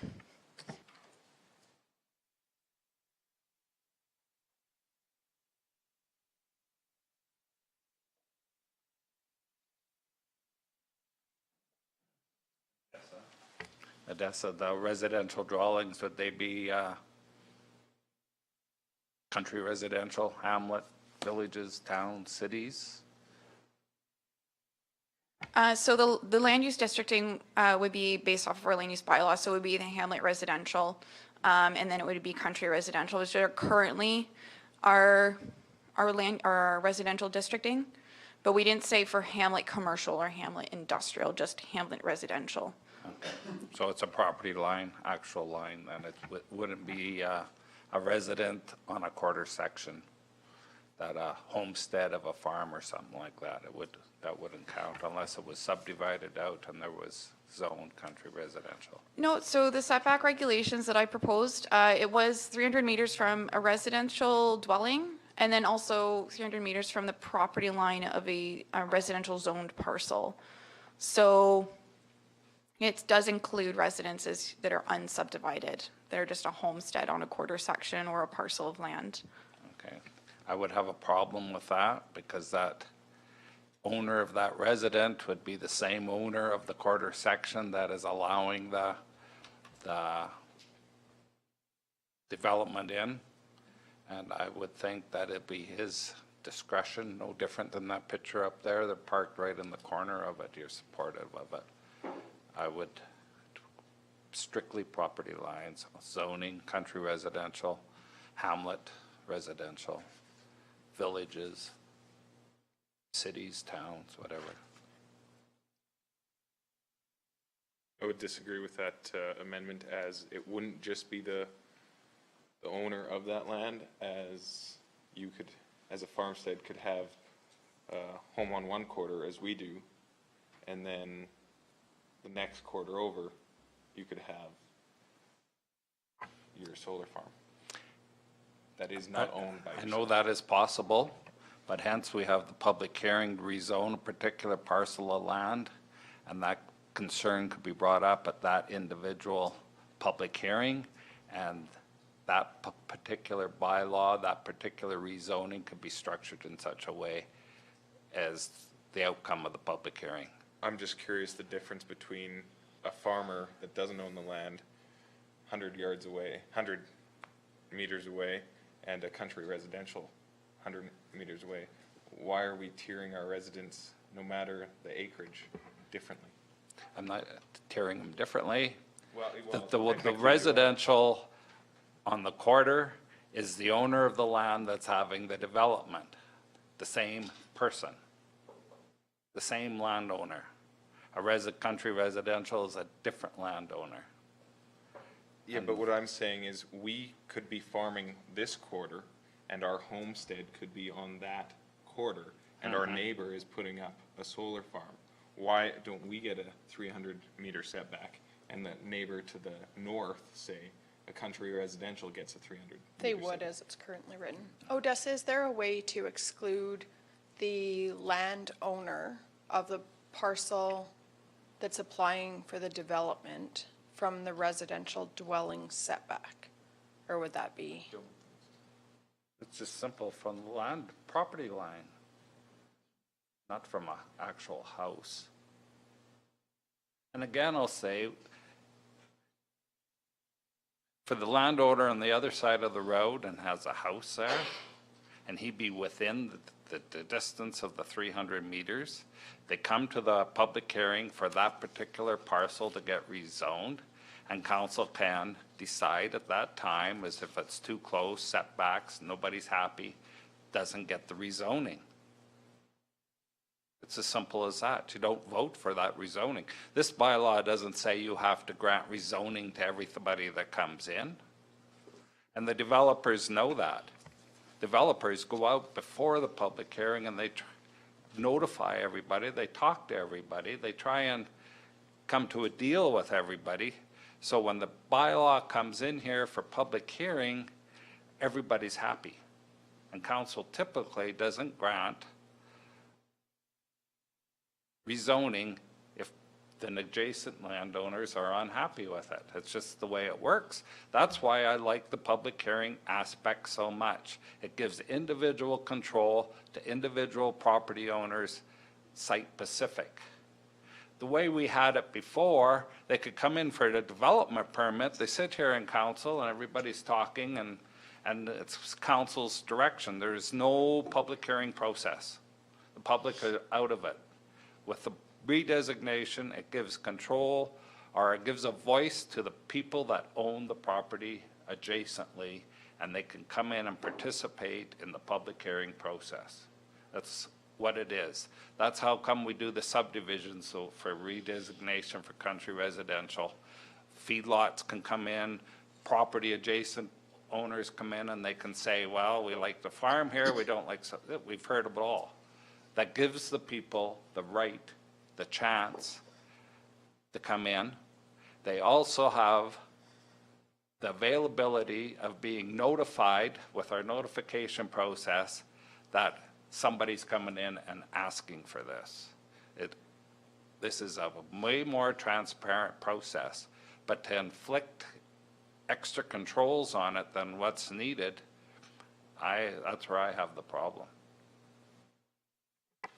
I agree. One question to staff, though, when you're recommending outside of the public hearing process, when you're looking at an application, you're taking into account the setbacks that would be in that district when you're recommending or not recommending an approval.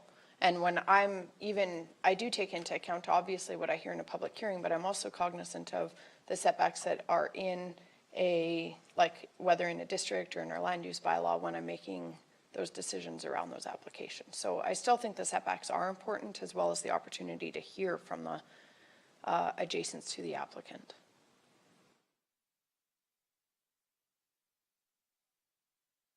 I would ask to call the question. So, did you make a further amendment? Can you clarify?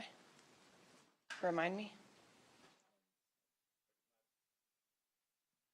What Odessa, it was 75 feet plus the height of the tower plus 10%, whichever is greater. And I had a question, is that the same as solar? Yes, of course, it would be the same as solar, but most cases solar will be 75 feet because they don't go up 100 feet tall, right? So it's still 75 feet for most applications for solar, unless it's higher than 75 feet. I guess it's possible. And I would, as far as from a residential, country residential and hamlet, I'm still thinking I'd leave it there, and I'd leave it to the public hearing for that ratepayer to come and give them the choice if they want it there or not. They can say no, or they can say yes. It's their choice. There is a motion on the floor. Are there any other questions or discussion? Just clarification, 75 feet is from residence, property line, okay?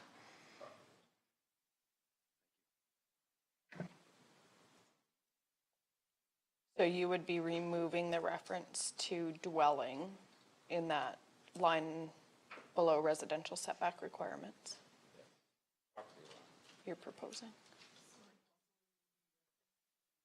So there's 3 kind of notes for residential setbacks, and then there's one without a title on the left, where it says 300 meters from the property line of a residential or hamlet zoned parcel, or from a dwelling. I believe it's being requested to remove the or from a dwelling, a requested amendment. Any further questions or discussion? All in favor of the, oh, sorry.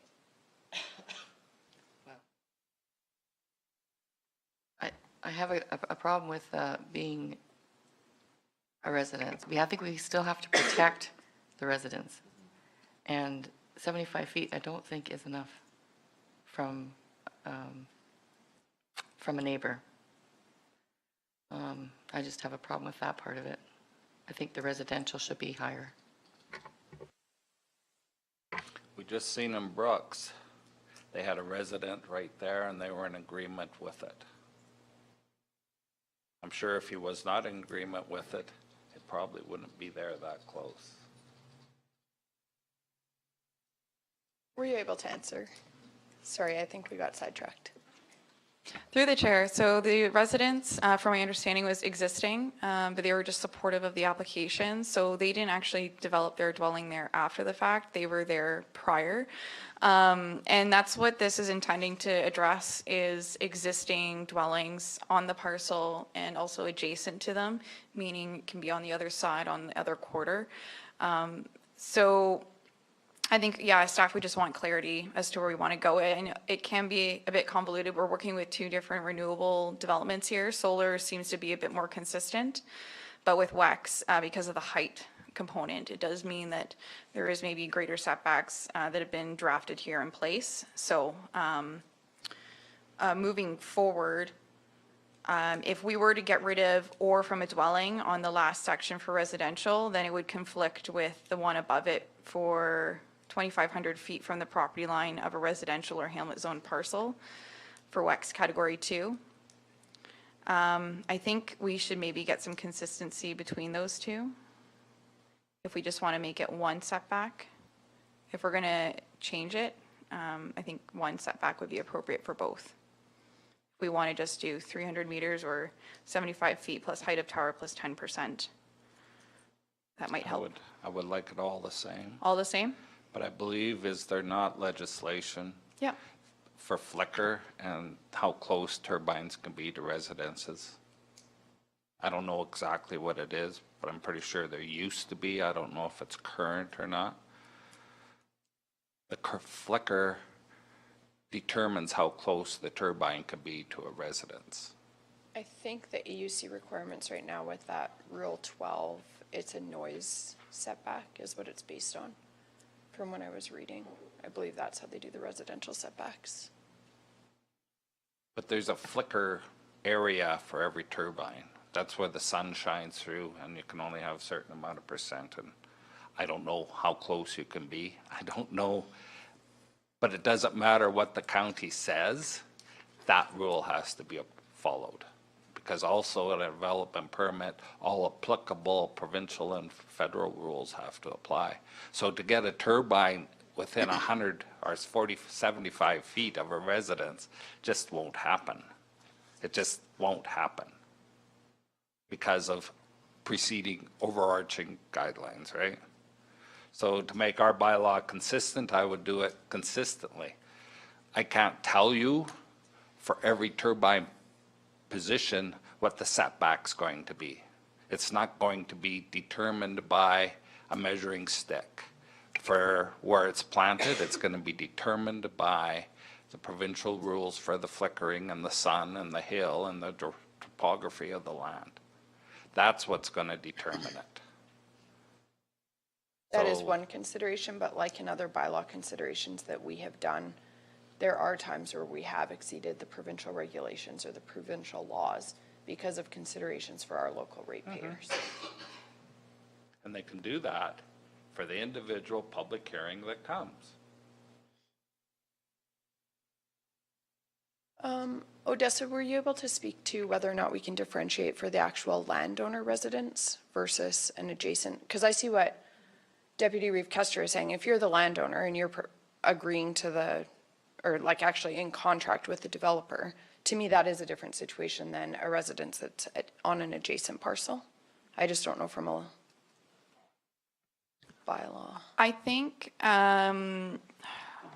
we could either put it in as a general requirement where we just explicitly state that if a landowner has a residence on the parcel that's being developed, then I think it would still be appropriate to maintain some sort of setback. Yes. Maybe remain consistent with some of our other land use districts. I think that would also then require the inclusion of dwellings then in the energy district as a permitted use. If the support is there from council to not only continue residential development on energy district parcels with solar and wind, but to be aware that existing dwellings may be on those parcels, it might be good to include those in there.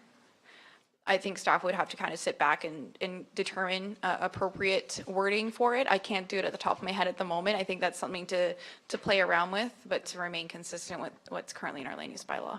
That's fair. Thank you. Madam Reeve, I would take that consideration back and evaluate that to be responsible in that. So we would take that back if that was the will of council. Sure. We do have a motion on the floor. Is there any further discussion or questions regarding the motion? Yes. No, just a proposed amendment. Would council like those amendments in writing prior to voting? It does seem like there are quite a few amendments, and maybe just for clarity purposes, it would be beneficial for council to have all the amendments in writing prior to that. So my suggestion would be that administration takes those recommendations as recommended, get them in writing and bring them back to council later this afternoon, if possible. Glenn first, then Jason. Defer my motion for staff to come back with appropriate information, clarification, and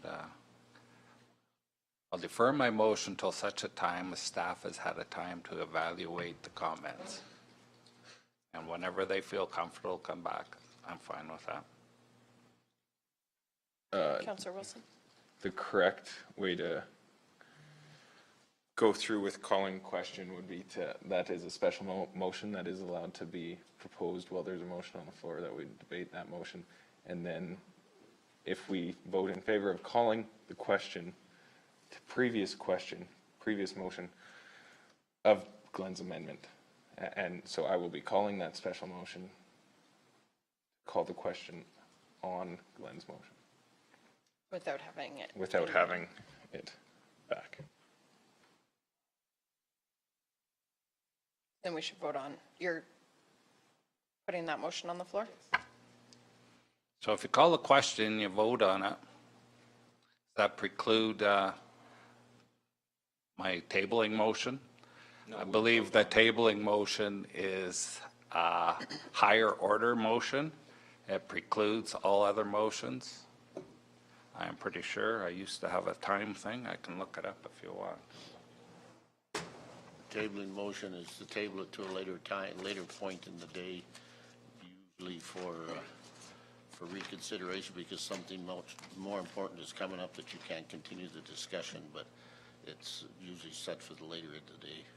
But I called the question prior to that motion. My comment would be, because I've also got an amendment I'd like to put on there about, to remove the clause in there about the fencing. But what is the rush to get this pushed through without seeing the amendment in writing on the, what's the big deal?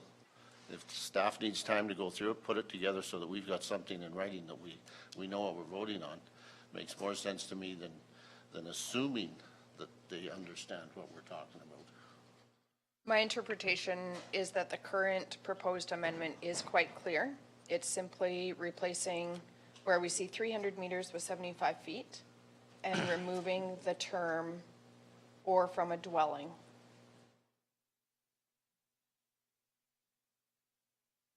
I guess my question would be to staff then, was it clear? Because it didn't sound like it when you were making comments that you wanted some time to revisit that. I think some of the response was to questions outside of that amendment. But perhaps not. When you're making an amendment of such as, there are other ramifications in the bylaw, I'm sure, and staff requested that they have no problem going over it and making sure it's right. That's all I heard. That's hence the motion to defer it till staff is comfortable to bring it back with those amendments. Council then can look at the revised amendments and vote if they want those amendments or not. And if they want those amendments, then it's part of the new bylaw. I don't think the amendments hopefully are substantial enough. We need a new public hearing. I think it would probably still fit in the public hearing. But council can decide that at the time. And no matter which way the vote goes, to accept the amendments or not to accept the amendments, then the bylaw is back to whatever form it takes. It's the form it is now, or for amendments, it's a new form, and then you can have public second reading. It's, yeah. Can I get advice from administration on procedure? So there is a motion on the floor. I believe that needs to be addressed first. However, I did call the question prior, before that. yeah, and that's what I'm kind of referring to. So I believe that one needs to be addressed first, and then based on that, we can move forward. All right. I'm going to call the question. All in favor of the proposed amendments? In favor? My motion Yes. in favor of it? So replacing the 300-meter setbacks with 75 feet and removing the reference to dwelling in the setback for residential setbacks. Not yet. Oh, the fencing was not addressed in this amendment, proposed amendment. For the fencing too. All right. So replacing the 300 meters with 75 feet, removing the reference to dwelling, and removing the requirement for fencing around WEX. All in favor of the motion? Opposed? The motion is lost.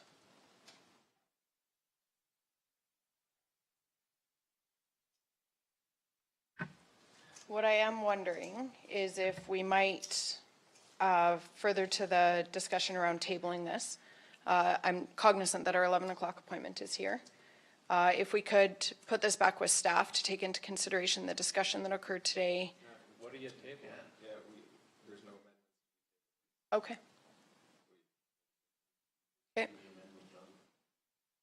Okay. Is there a further motion to consider? I will move second reading for bylaw 2019-04. Questions or discussion in its current proposed state? Call for a recorded vote. Questions or discussion regarding the motion?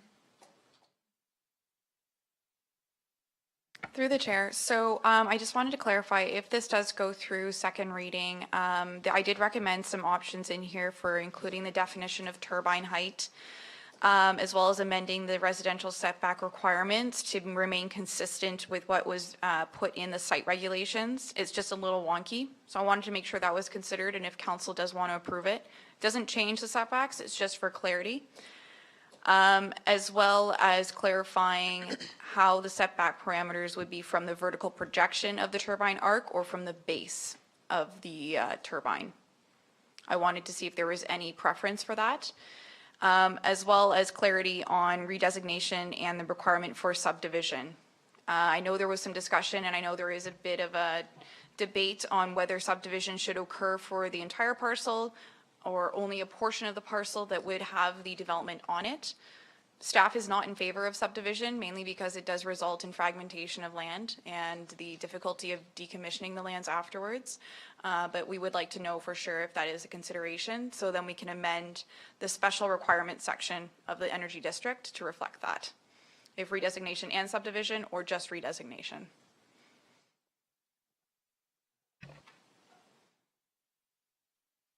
I would accept all staff's amendments except for the subdividing. I'm curious where council stands on, I could see not subdividing wind, but I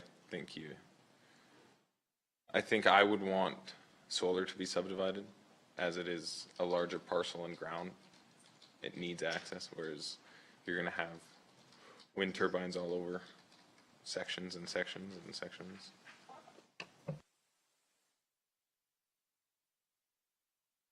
Further discussion? when you set it up as an energy district, if it's set up, my problem is some of the, where it says that there will be no new residential development permits issued to a parcel designated as an energy district. So if you've got a 3/4 designated as an energy district, the landowner loses the opportunity to develop his land.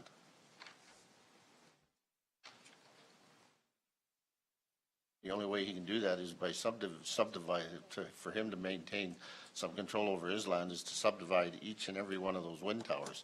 And I don't think that's reasonable either. We're missing something here.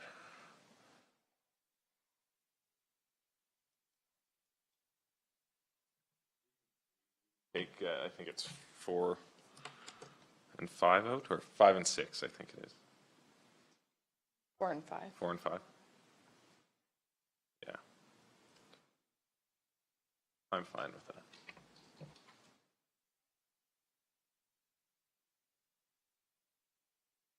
That'll be my motion, that I remove 4 and 5. Okay.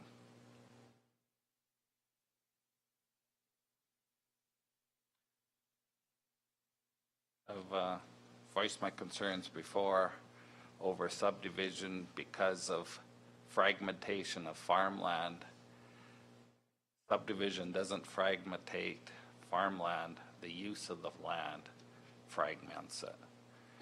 What's the difference if you've got a solar farm on country residential, agricultural general, or energy district? The fact is that the solar farm dictates what you do on it.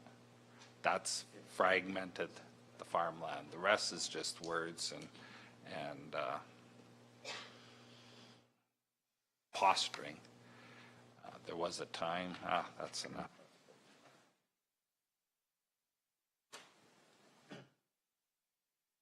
So for clarification on my motion, I would take out the process of subdividing those parcels out for ease of staff.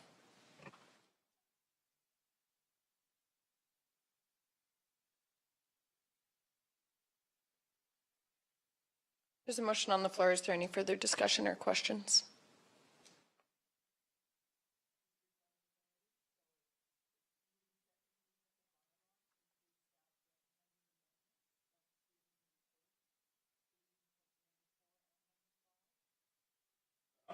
Well, staff's recommendations in 4 and 5.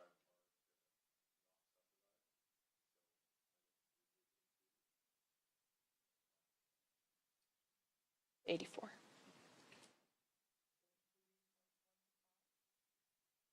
Can you say that once more? Yeah. So you're now including all of the staff recommendations?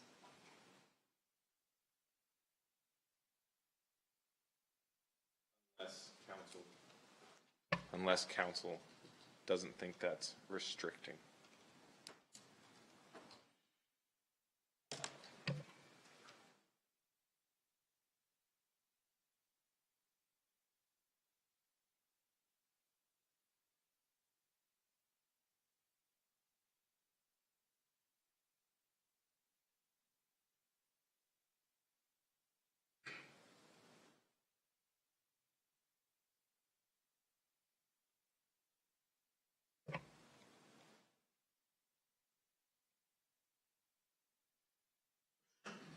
Is one, because your recommendation would be 150 meters for residential?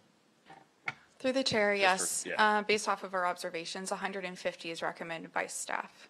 Where does council sit on that? For solar? Is that for what you're solar or referencing? wind, or are we talking the same still? I would say, I mean, in this case, we were looking at a solar facility, so the 300 meter setbacks from the right-of-way of internal subdivision roads. With regards to WEX, I think in that case, that would be 150 meters. I think it might be consistent with what was previously suggested at 75 feet plus the height of the turbine plus 10%. I think it would line up with that. I can't do the math in my head, unfortunately, but I think you would be I think you'd be near it to a certain extent. See, and that's, Yeah. it's hard to see the difference between solar and wind, because I do have residents with proposed solar farms that are probably with, just outside, they'd probably be 160 meters from the solar. And there's 4 houses within that distance, and that it could be not enough. So. Well, I have a question for staff. With the removal of 4 and 5, what implication does that have? That means that We've striked that. That's. But if you remove that, that means you have to subdivide every wind tower.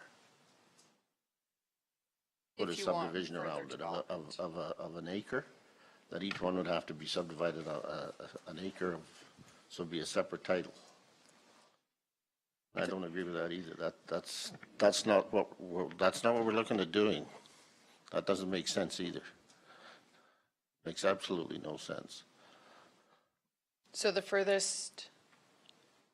latest motion for a proposed amendment does integrate all of the staff's recommended. I'd actually, sorry. Now that I think about it, and I think of my residents, I'll strike 2 from that.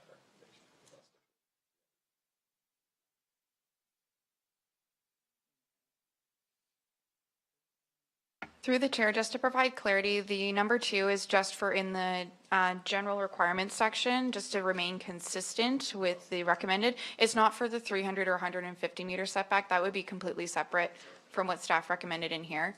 But on a separate note, staff is supportive of the 150. Yeah. But it's not in your recommendation. But it's not in this document here, no.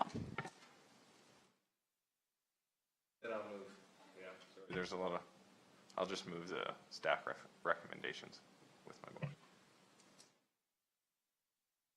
Just for clarity, was staff recommending, there was a comment about fencing too? Is that in there as well?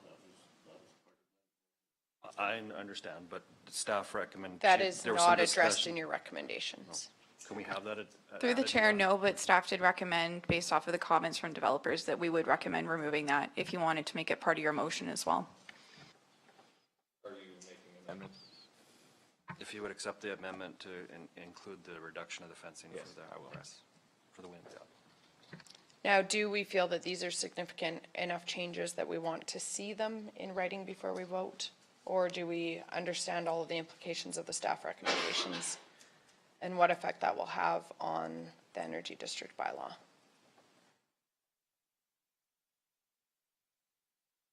I'm not sure I understand all the restrictions yet as to the, and there is a big difference between solar and wind, and the wind farm that's out there now and the amount of land that's involved in, and the new one that's proposed and the amount of land that's going to be involved in. I'm not sure that we're not, in trying to provide more ability for the landowner to do with his land what he deems proper for his land, we're restricting him more than we ever have before with some of this. And I don't think that was our intent to start with. I think through this, the way the bylaw is going through now, we're restricting the landowner. We're giving more authority to the developer than we are the landowner, for the landowner to use that land the way that they deem reasonable for moving forward, for developing his own land.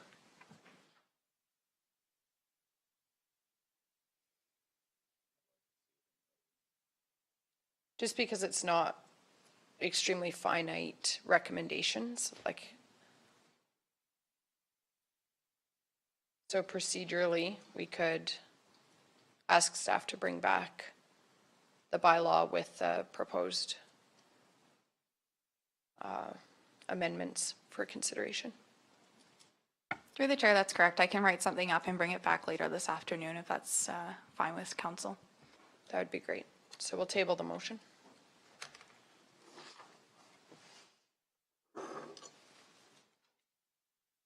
Our 11 o'clock appointment is here.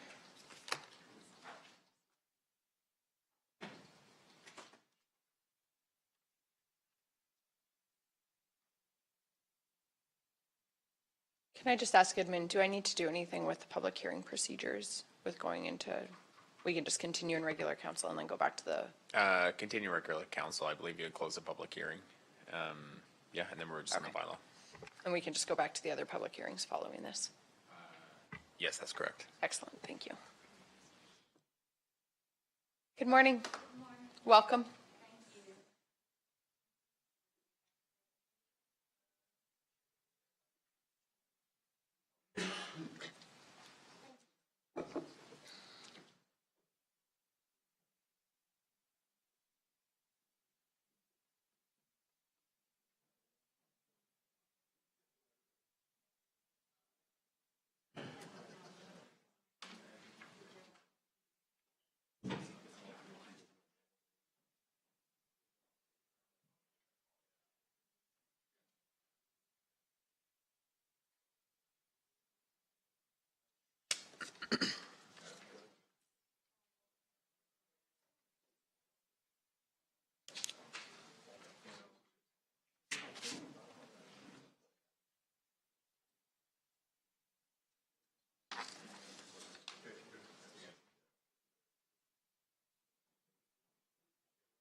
Good morning and welcome. If you want to just pull that microphone towards you and push the button. You betcha. And There if we you can just introduce go. yourself. Wow. Welcome.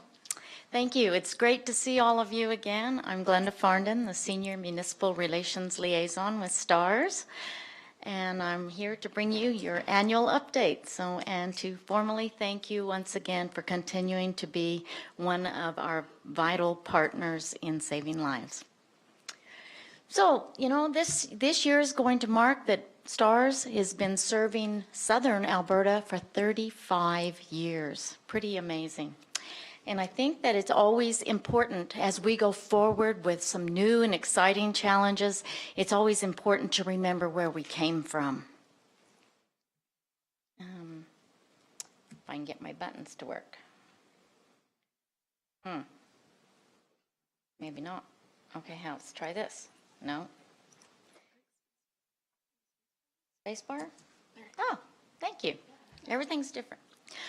Okay, so this is Dr. Greg Powell. He is a STARS founder, and STARS was essentially born out of necessity. Dr. Powell was the chief of emergency medicine at the Foothills Medical Center. We're talking the early 1980s, and he came across studies that showed that in Alberta we have 50% higher trauma-related deaths than in any other province in Canada. Well, as a critical care physician, you can greatly understand how that really disturbed him. And so he set out to find a solution. And so that's kind of where STARS began. He reached out to some of his colleagues, physicians and nurses that he worked with, as well as a small group of businessmen in Calgary. They approached the Lions of Alberta Foundation, who essentially provided the significant funding to lease that particular helicopter you see right there, and along with he and his colleagues to trade off when they were not on shift at the hospital. They would volunteer their time and provide all the medical care and oversight. So we originally started out as Lions Air Ambulance Service. Spacebar. And then the fateful day came, December 1st, 1985, for STARS' very first mission for this young lady you see here, Kelly Waldron. At that time, she was a critically ill newborn in southern rural Alberta. Little did any of us know on that fateful day how that was going to radically change how critical care would continue to be delivered to rural residents. The year to follow, the day that we flew her, we flew about 50 missions that year. Last year, STARS flew one shy of 3,000 missions across all our bases. Quite a radical change over the last almost 35 years. Today, we are under the leadership of Andrea Robertson, our president and CEO. We have now grown to 6 bases across 3 provinces, serving 4 provinces in Western Canada. We have 3 provincial government affiliation agreements in place. We are averaging 8 missions per day across all those bases. 5 of those 8 missions per day are in Alberta alone. We currently have 11 helicopters in the fleet, and we have recently surpassed 40,000 missions flown since that first fateful day when we flew that little baby.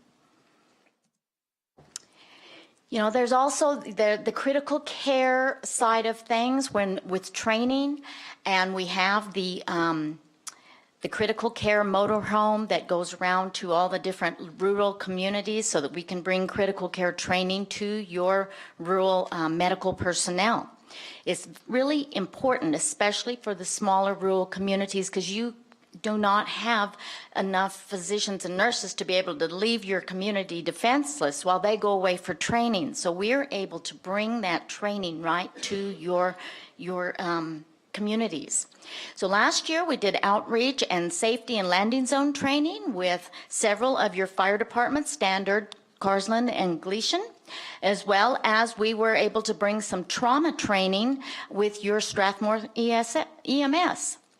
In addition to that, there is an international critical care simulation competition. And each year, for the past 16 years, we have hosted our own internal competition to allow our teams to all compete against each other, all medical personnel, only allowing 2 to go represent STARS internationally. Over those 16 years that we have participated, we have placed in the top 3 every single year that we have competed, as well as brought the cup home 6 different times. And we did so again last year in October with the international competition, bringing home first place. So that in itself, like, we're proud to be able to continue to work with all of the critical care providers throughout the chain of survival, and together we are bringing world-class critical care to rural residents. Not much has changed on the budget side that I bring this slide to you every year. For about the past 3 years, it's pretty much been status quo on the expenditure side. 2/3 of the pie are aviation and medical components. The smaller pieces continue to be the base operations and dispatch, as well as we are still remaining at 15% for administration costs. CRA allows 35%, so we are doing our very best to keep that in check. On the funding side, the 20% represents the current affiliation agreement we have in place with Alberta Health Services through 2020. So it is due to expire in the next year, and so we are at very high-level discussions with them right now on where we can go forward with that. In the meantime, that leaves 80% that continually has to be fundraised, representing about $25 million per year. We achieve the majority of that from the STARS Lottery. The STARS Lottery, the last 2 years, it has been really rough times for all of us here in Alberta. And they are the first 2 years out of a total of 25 years that we did not have a sellout. STARS Lottery in Alberta is the only charitable lottery in Canada that did have a record sellout for 23 years straight. But we did achieve a sellout this year, and that can make a vital difference of as much as $2 million net when we have a sellout as opposed to when we didn't. So as I said, the last couple of years have been pretty rough. As well, our site registration program is our only revenue generating program, and of course that is largely used by industry, and that has been down the last couple of years, but rightfully so. Industry has been suffering some hard times too, and there's not as many sites being registered. They're not as busy in the workforce right now. And the calendar campaign seems to hold its own. People still want to support, and they want to read those patients' stories. So it holds its own every year, generating just over $1 million. So in total then, that still leaves roughly just over $17 million a year that we generate from the support of our municipalities, our corporate sector, our ongoing community events, some that have been going for almost 30 years. So having a good look at Wheatland County, so I provided a good 5-year overview, and you've already had 9 missions this year as well. This is up to the end of April. So giving you an idea of the different areas throughout Wheatland County that we have seen missions, and as well the fact that you have a very busy hospital in Strathmore. As you can see with the numbers, that Strathmore is the high volume area. So if we took an overall average of how many missions over a 5-year period, you're seeing an average of about 22 missions per year within your county and area. I include Strathmore specifically because we all travel, we all commute. I think it's important that we understand that even in neighboring municipalities, they may be, Wheatland County residents and vice versa, as well as with a busy hospital like Strathmore has for critical care needs, then, a lot of those could also be Wheatland County residents that need to go to the hospital and then have to be flown for a higher level of care. So if we're talking an average of 22 missions per year, just to give you an idea, and mission-related costs only, that would represent from STARS approximately $160,000 in service value per year for your residents and areas. So that is where I hope that you see true value in your partnership with STARS. And we've deliberated for many, many years over when would the fateful day come that we would have to look at fleet replacement. And that became very apparent here this last year. BK-117s are at end of life. They've been phased out of production. They're costly to maintain now, and we had one helicopter down for many months, a backup helicopter, while we were waiting for a part. So it became very clear that we needed to tackle a capital campaign. It has been decided that we will go back to our roots. We will go back to a unified fleet, one type of helicopter only, just like we started. We can save hundreds of thousands of dollars each year, not maintaining 2 types of licensing, 2 types of certification, 2 types of training, 2 types of engineering. The list just goes on and on. So we did get board approval, and we did purchase 3 using some cash reserves because, of course, maintaining operations of utmost importance and priority. So some cash reserves and financing to start with the first 3. Just a couple of years ago, or a couple of months ago, we had our first unveiling. We had offered an invitation to your council to come and see that firsthand. The original plan, these come at a cost of $13 million per helicopter. The original plan is for 9, 5 to be located in Alberta, 1 at every base, Calgary, Edmonton, Grand Prairie, and 2 for backup to be rotated between the 3 bases. 3 in Saskatchewan, 1 at Regina, 1 Saskatoon, and 1 backup to be rotated between them, and 1 in Winnipeg. So the original plan was a $117 million capital campaign and to build the fleet 1 at a time as we would raise the money, and all monies that come in, whether they're government, individual, community support, corporate, would stay separate per province. So we would be reaching out to all Albertans to help with fundraising for 5 helicopters, basically. As we were planning to build the fleet 1 helicopter at a time, then we had unbelievable news, and the future is looking much brighter, not only for us, but for the next 40, 50 years for our children and our grandchildren and our great-grandchildren. Saskatchewan government in December announced that they would sign a 10-year affiliation agreement at 50% government funding, as well as they would pay for 1 helicopter for Saskatchewan at $13 million. Followed by Alberta, we are still in affiliation agreement until 2020. So as I said, we're in those high-level discussions, but we're currently still at 20% for Alberta. But Alberta did announce that they would follow Saskatchewan and they would provide $13 million to pay for 1 helicopter in Alberta. And then federal government now has, we've always been considered a provincial service. Now that we are serving Western Canada, federal government has acknowledged what we are doing for Western Canada, and they announced a $65 million grant for 5 helicopters across Western Canada. So now, what was a $117 million capital campaign has come down to a $26 million capital campaign. So please keep in mind, we are still in campaign mode. We are still needing our municipalities and our corporate sector and everyone else that is doing annual contributions like yourselves for our operational sustainability, while we also tackle a $26 million capital campaign. So I want to thank you again, Wheatland County. Thank you so much for your commitment to safety and excellence for your residents. Thank you for recognizing STARS as your vital protective services asset. Your contribution of $2 per capita annually is that piece that absolutely helps us to have that sustainability factor for operations. Together, over the years, we have seen positive results. We have seen lives saved. And we cannot thank you enough for your partnership in the fight for life.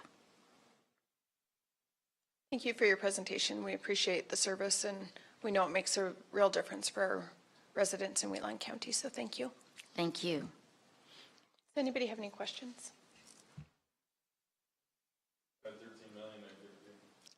Thank you very much. Maybe you'll win the lottery. A motion to accept the presentation as information. Donna moves. All in favor? Motion is carried. Thank you so much for your time. Great to see you. Travel safely. Thank you. There is just a few items here.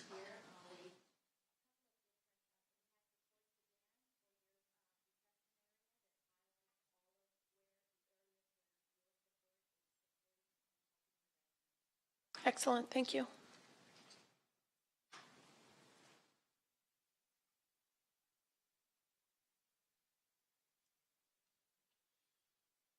We're going to move back into our public hearings.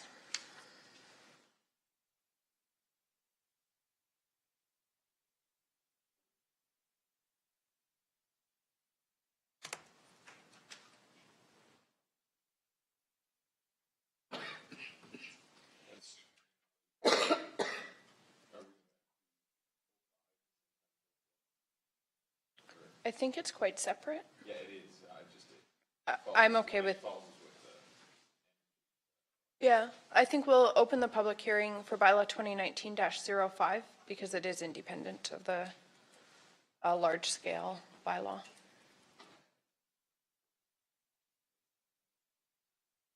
Or Brian, is it not a, do you want me to move on to something else if planning is busy? Would that be easier? We could go to some council reports.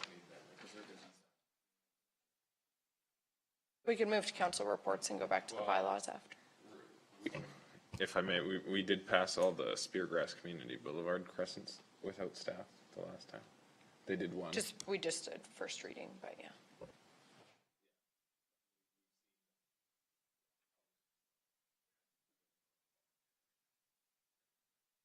Okay.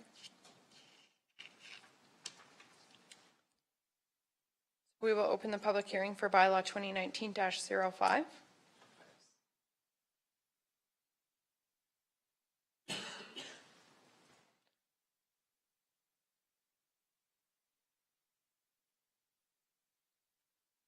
We want to take just like a 5-minute recess. We'll just take a 5-minute recess.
call the meeting back to order.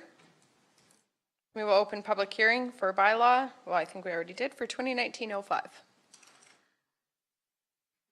Good afternoon.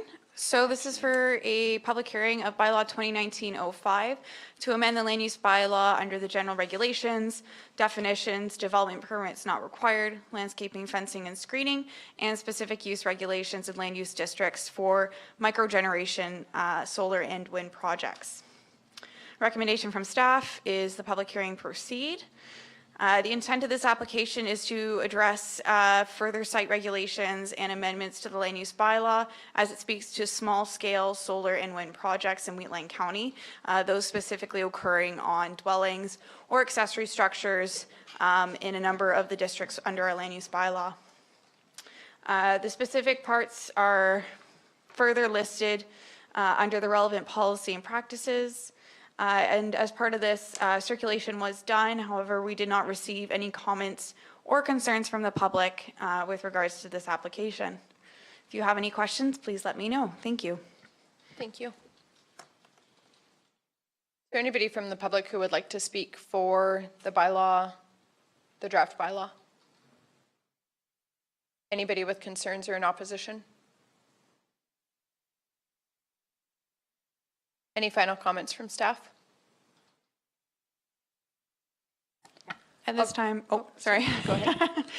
Sorry, I scared myself too there. At this time, I don't have any further comments. As mentioned, no comments were received from the public. Therefore, the amendments prior to the public hearing have maintained and remained the same. Thank you. Thank you. With that, we'll close the public hearing for bylaw 2019-05 and move back to regular council to consider further readings.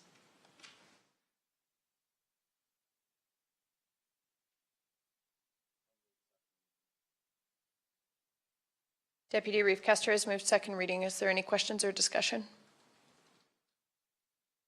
All in favor? Motion is carried. I'll open the public hearing for bylaw 2018-41. Oh, sorry. My apologies. Third reading has been moved by Councillor Wilson. Any questions or discussion? All in favor? Motion is carried. Now I will open the public hearing for bylaw 2018-41.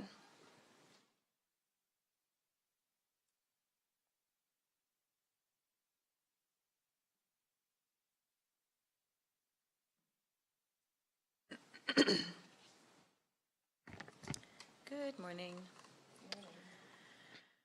So this bylaw is to redesignate plus or minus 0.52 acres from undistricted to parks and recreation for Plan 18111971 Area A within the community of Speargrass, one of the boulevards within Speargrass Crescent. It is a staff recommendation that council undertake the public hearing. The purpose of this application is to designate the recently subdivided boulevards within the community of Speargrass. The project initially started with the Community Association of Speargrass requesting to install pergolas and picnic tables on the boulevards.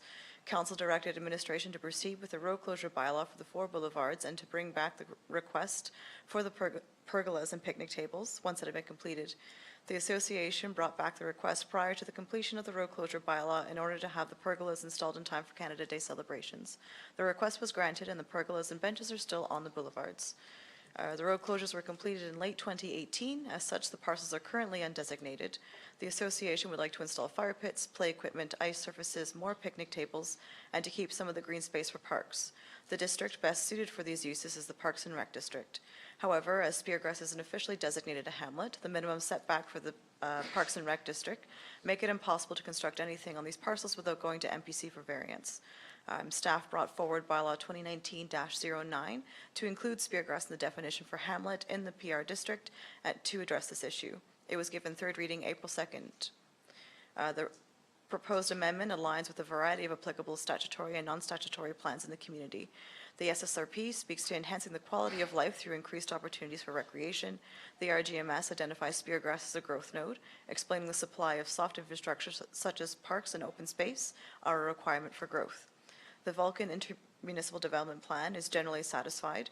The recreational development section aiming to ensure recreational-related development occurs in a harmonious and efficient manner with the natural landscape that surrounds it.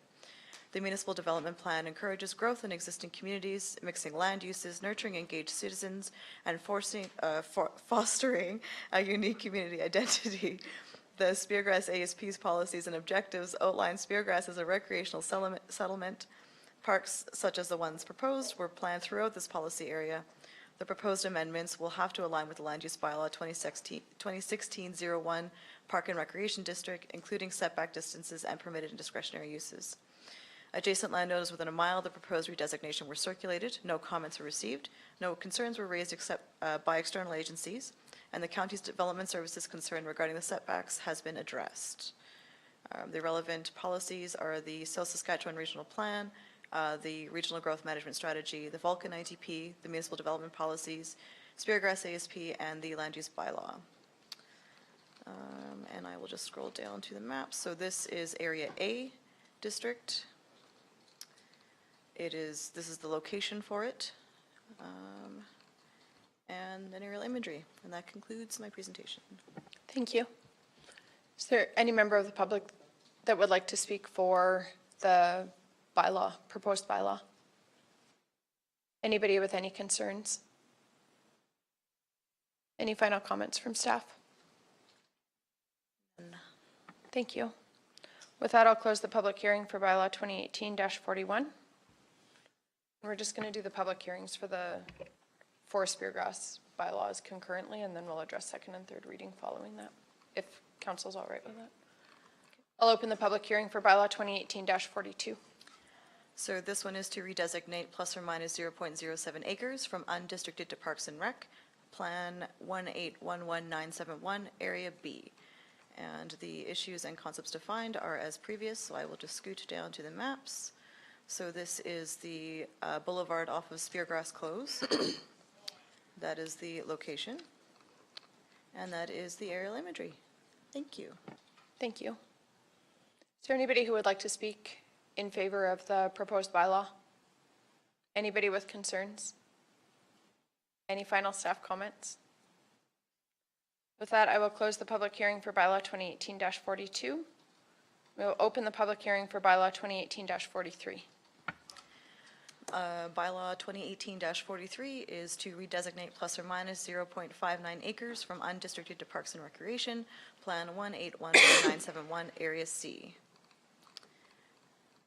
And I will scooch down to the map. So this one is the Area C, just off of Speargrass Boulevard. That is the location, and that's the aerial imagery. Thank you. Would anybody like to speak in favor of the bylaw? Anybody with concerns? Any final staff comments? With that, I will close the public hearing for bylaw 2018-43, and I will open the public hearing for bylaw 2018-44. Bylaw 2018-44 is to redesignate plus or minus 0.11 acres from undistricted to Parks and Rec of Plan 1811971, Area D. Key concepts were defined as previous, and this is the bylaw map. The location, it is just off of Wyndham Parkway, and the aerial imagery. Thank you very much. Thank you. Anybody who would like to speak in favor of the bylaw? Anybody with concerns? Any final staff comments? With that, I will close the public hearing for bylaw 2018-44. We can move back into regular council and consider second and third reading for each of the previous bylaws. Okie dokie. So this is for bylaws 2018-41, 2018-42, 2018-43, and 2018-44. Second and third readings to redesignate plus or minus 0.52 acres, plus or minus 0.07 acres, plus or minus 0.59 acres, and plus or minus 0.11 acres, respectively, from undistricted to Parks and Rec, Plan 1811971, areas A, B, C, and D.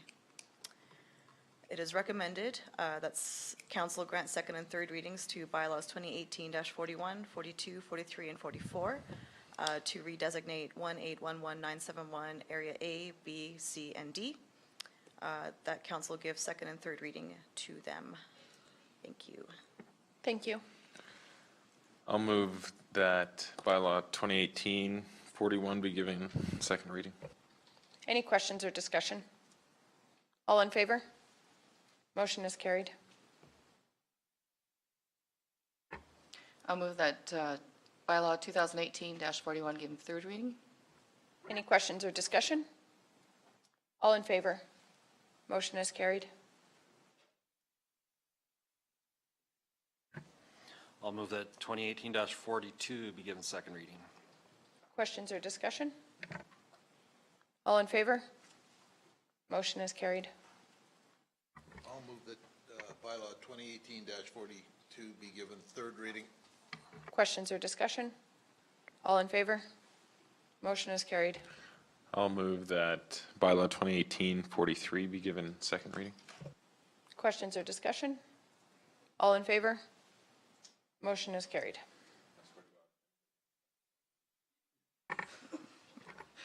I move that bylaw 2018-43 be given third reading. Questions or discussion? All in favor? Motion is carried. Bylaw 2018-44 for second reading. Questions or discussion? All in favor? Motion is carried. I'll move 2018-44 be given third reading. Questions or discussion? So tempting. I don't know about this one. All in favor? Motion is carried.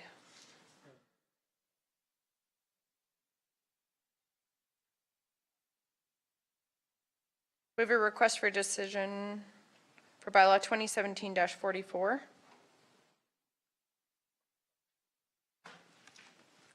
An application to redesignate plus or minus 313 acres from Ag General to Direct Control District. Through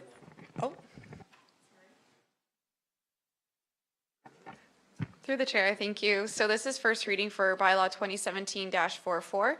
It's also to redesignate 5 acres of industrial general to direct control. So that would make 318 acres in total that would be redistricted. This is for the Ridgeland Hatarian Colony in support of the colony uses and functions within those 3 areas.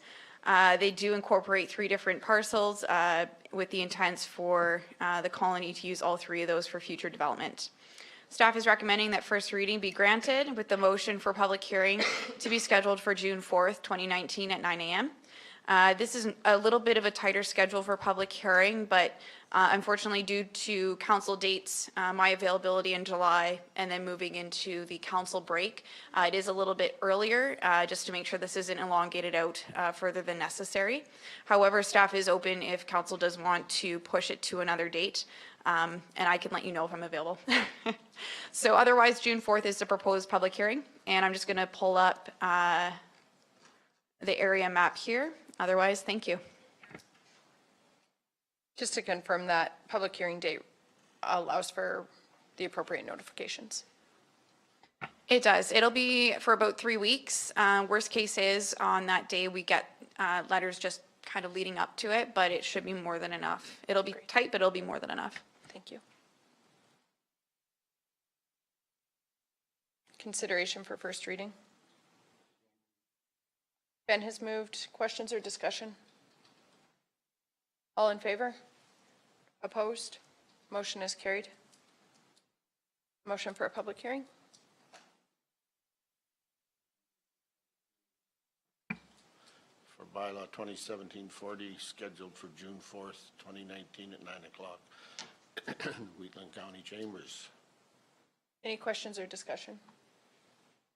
All in favor? Motion is carried.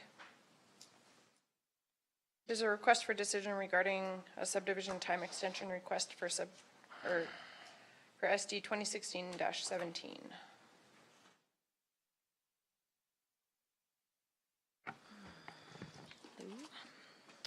So this is the time extension request for the Rosebud River properties. Request from the developer or the applicant to the proposed Rosebud River Ridge subdivision to extend their conditional subdivision approval for 1 year.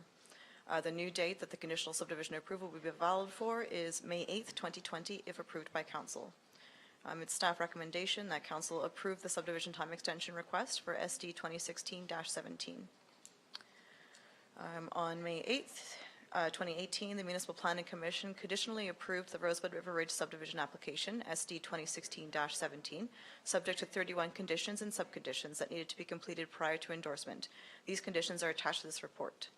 According to Section 657, Bracket 1, Bracket 4, and 6 of the Municipal Government Act, a conditional subdivision approval is void if a plan of subdivision isn't submitted a year after the approval is granted, and that council may grant a one-year extension. All of their conditions currently are outstanding. The applicant renewed efforts to complete the conditions in fall of 2018 and has been working diligently with staff since. Many of the conditions are to update existing plans to address the comments from the original peer review. Relevant policy is the Regional Growth Management Strategy, the Municipal Development Plan, the Municipal Government Act, and the Subdivision Development Regulation. There are three options for council: to approve the time request, to refuse it, and to approve an alternate recommendation. That concludes. Thank you. Thank you. I move that we grant a time extension request for 1 year. Any questions Or or 12 months, according to. any questions or comments? Discussion. Hi there, just a comment and a question, I guess. So we've had similar things like this. I had one of my in my areas that had similar outstanding things, and we only gave them 6 months to keep the process, keep kind of the foot on it. And I'd like to see a similar trend follow. Not saying that we wouldn't do another 6 months at a time, but I just like to keep it current so it doesn't lapse. I think the two are different. This is the first request, I believe. We usually always have granted a 1 year. The one you're talking about is considerably different. And yeah, I'd let my motion stand at 1 year. Further discussion? All in favor? Opposed? Motion is carried.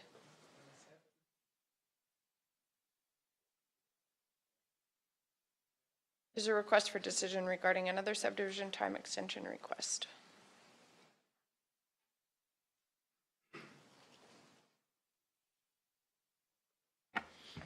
Okay, so this is the third time extension request for SD 2016-20, also known as Junction 24. The developer has requested this from the 6-month term that was previously granted. Oh, sorry, give me 1 second. Yeah, sorry. So it's for only a 6-month term. Sorry, I'm just getting ahead of myself here.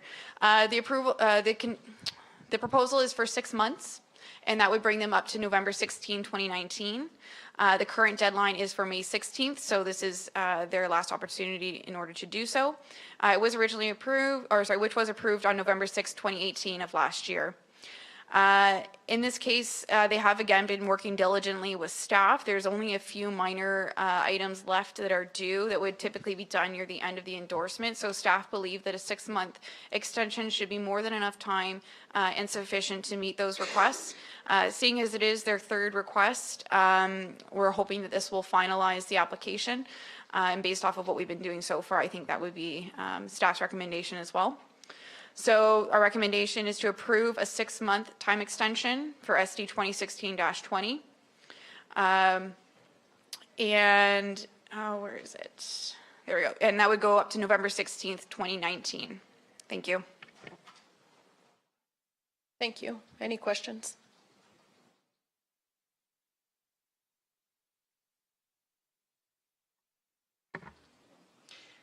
I'd like to move that we approve the subdivision time extension requested for subdivision application SD 2016-20 to November 16th, 2019. Discussion? All in favor? Motion is carried.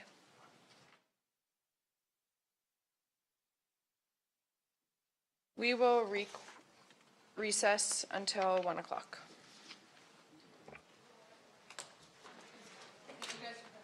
To get done what they need done, or do they historically